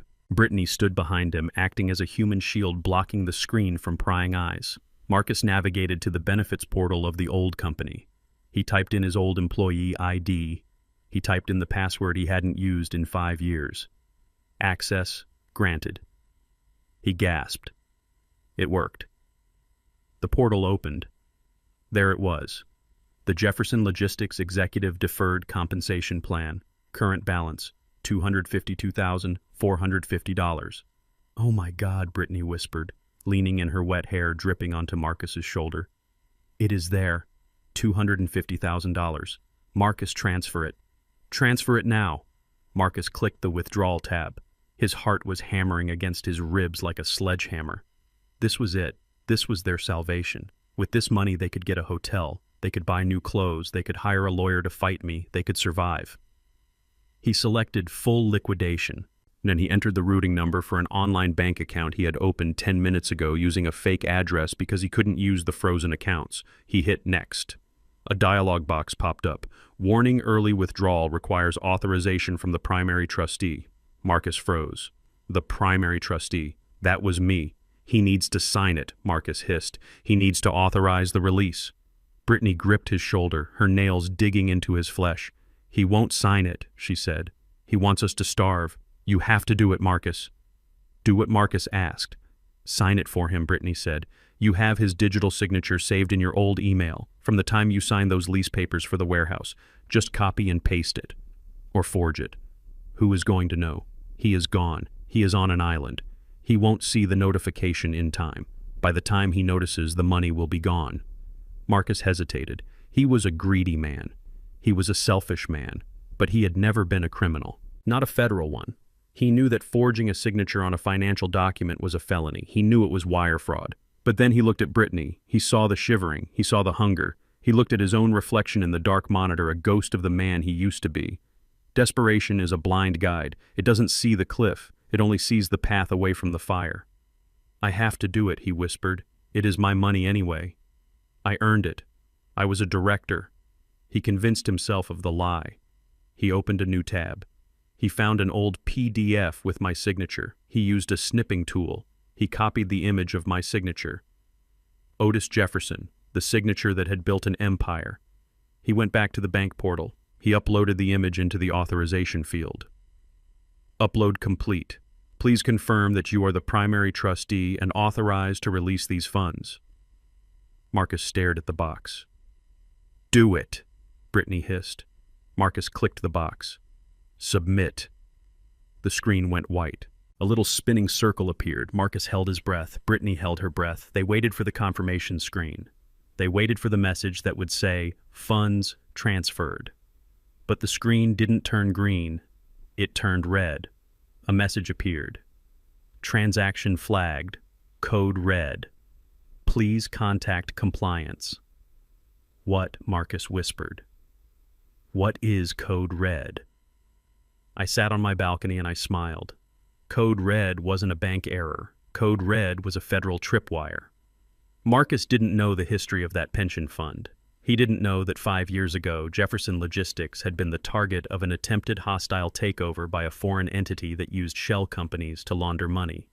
To protect the company, I had worked with the FBI. We had set up trap accounts monitors on the pension funds to catch any unauthorized movement of large assets. The investigation was technically closed, but the monitoring protocols were still active. Specifically, that account was tagged by the Federal Bureau of Investigation's Financial Crimes Division as a high-risk asset. Any attempt to liquidate that fund without my biometric verification didn't just alert the bank, it alerted the field office in Atlanta. Inside the library, the computer terminal suddenly froze. Marcus tried to move the mouse. It was locked. "What is happening?" Brittany asked, panic rising in her voice. "It is frozen," Marcus said, clicking frantically. Then the screen changed. The red message disappeared. It was replaced by a single static image. The seal of the Department of Justice. "This terminal has been locked by federal authorities. Remain where you are." Marcus pushed his chair back, the screech of the legs on the floor sounding like a scream. "Run," he whispered. "What?" Brittany asked. "Run," Marcus yelled, jumping up. "It is a trap. It is the feds." He grabbed her hand. They ran toward the exit. They didn't care about the librarian shushing them. They didn't care about the other patrons staring. They just ran. They burst out of the library doors back into the rain. They ran down the steps, slipping on the wet concrete. They scrambled to their feet, scraping their hands and knees. They made it to the sidewalk. They looked left. They looked right. Blue lights. They were coming from both ends of the street. Silent but blinding. Unmarked black SUVs with lights flashing in the grill. Marcus stopped. He dropped Brittany's hand. He looked at the cars boxing them in. He looked at the men stepping out. They weren't regular police. They wore blue windbreakers with yellow letters on the back. FBI. This wasn't about a missing person report anymore. This wasn't about a civil dispute over a house. This was attempted wire fraud. This was identity theft involving a federally monitored financial instrument. Mr. Jefferson, an agent, shouted, his hand resting on his holster. "Hands where I can see them." Marcus raised his hands. They were shaking uncontrollably. The rain mixed with the tears on his face. "I didn't do it," he sobbed. "It was a mistake. I just wanted my pension." "Get down on your knees," the agent commanded. Marcus dropped to his knees in the puddles. Brittany stood there frozen, screaming silently. "Get down, ma'am," the agent yelled. She dropped down beside him. Her expensive dress soaked in the dirty water of the gutter. They cuffed Marcus first. The click of the metal was heavy and final. Then they cuffed Brittany. "You have the right to remain silent," the agent recited. Marcus looked up. He looked at the sky. He wasn't looking for God. He was looking for me. He knew somehow that I was watching. "Dad!" he screamed into the rain. "Dad, help me!" But I wasn't there. I was 1,000 miles away, listening to the sound of the ocean. He had walked into the trap with his eyes open, driven by greed and blinded by arrogance. He had tried to steal from the one place he thought I hadn't looked, and he found out that I had looked everywhere. They shoved Marcus into the back of the black SUV. They shoved Brittany into another. The doors slammed shut. The convoy pulled away, disappearing into the rain-slicked traffic of the city. The library street was quiet again. It was over. The dismantling was complete. He had lost the money. He had lost the house. He had lost his reputation. And now he had lost his freedom. I closed my laptop. I didn't feel joy. I felt a heavy, somber relief. It is a terrible thing to watch your child destroy himself, but it is a necessary thing when that child becomes a monster. I picked up my phone. I sent a text to Steinberg. They took the bait. It is in the hands of the law now. Steinberg replied instantly. The best lessons are the ones that leave scars, Otis. He will have plenty of time to study now. I stood up and walked to the railing of the balcony. The sun was setting, painting the Caribbean sky in violent shades of red and gold. Tomorrow I would go fishing. Tomorrow I would read a book. Tomorrow I would live. But for Marcus, tomorrow would be a cold steel cell and a lawyer he couldn't afford. The invoice had finally come due. The fluorescent lights of the Federal Detention Center buzzed with a sound like trapped flies. It was a sound that drove men mad if they listened to it long enough. I sat in the visitor's room on the clean side of the reinforced glass. I wasn't wearing my flannel shirt today. I wasn't wearing my work boots. I was wearing a bespoke charcoal suit I had commissioned in London 20 years ago, a suit that had hung in the back of my closet waiting for a day when Otis Jefferson needed to be the chairman again. My shoes were Italian leather polished to a mirror shine. I had shaved. I had slept for 10 hours a night for the past 2 weeks. I looked in the reflection of the glass and I didn't see a 75-year-old retiree. I saw a man who had taken back his life. I checked my watch. It was a Patek Philippe, another asset Marcus didn't know I owned. 10 o'clock. The heavy steel door on the other side of the glass buzzed and clicked open. A guard stepped in, followed by a man in an orange jumpsuit. It took me a moment to recognize him. Marcus had always been a man who cared about his appearance. He spent more on haircuts in a month than I spent on groceries. He manicured his nails. He tailored his shirts to hide the softness of his waist. The man who shuffled to the chair was a stranger. His head was shaved, a standard procedure for lice control. His face was gaunt, covered in a patchy gray stubble. His eyes were red-rimmed and sunken, surrounded by dark bruises of exhaustion. He looked small. He looked like a child wearing a costume that was too big for him. He sat down. He picked up the phone receiver. His hands were shaking. I could see the tremors from where I sat. I picked up my phone. "Dad," Marcus whispered. His voice was cracked and dry. "Dad, you came." I looked at him. I didn't smile. I didn't frown. I just looked at him with the dispassionate gaze of an auditor reviewing a bankrupt ledger. "Hello, Marcus," I said. "Dad, you have to get me out of here." Marcus said the words, tumbling out in a rush of panic. "It is a nightmare in here. The food, the noise. I can't sleep. There are guys in here who look at me. I am scared, Dad. You have to post bail." "Bail is set at $500,000, I said, calm and steady. "The judge considered you a flight risk. Attempted wire fraud crossing state lines using a digital device. It is a serious charge, son." I know, Marcus sobbed, pressing his forehead against the glass. "I made a mistake. I was desperate. I wasn't thinking. But you have the money, Dad. You have millions. 500,000 is nothing to you. Just pay it. Please, I will pay you back, I swear. I will work. I will do anything." I listened to him beg. I listened to the same entitlement that had driven him to try and lock me away, only now it was wrapped in fear instead of arrogance. He still thought my money was the solution to his problems. He still thought he could spend his way out of consequences. He looked at my suit. He looked at my watch. A flicker of confusion crossed his face. "You look different," he said. "I feel different," I replied. "I feel like a man who isn't carrying a 200-pound weight on his back anymore." "Dad, please," Marcus said, focusing back on his own misery. "Call Steinberg. Tell him to cut the check. Get me a lawyer. The public defender they gave me is an idiot. He says I should plead guilty. He says they have the IP address. He says they have the signature match. I need a real lawyer, Dad. I need the best." I leaned forward. I rested my elbows on the stainless steel counter.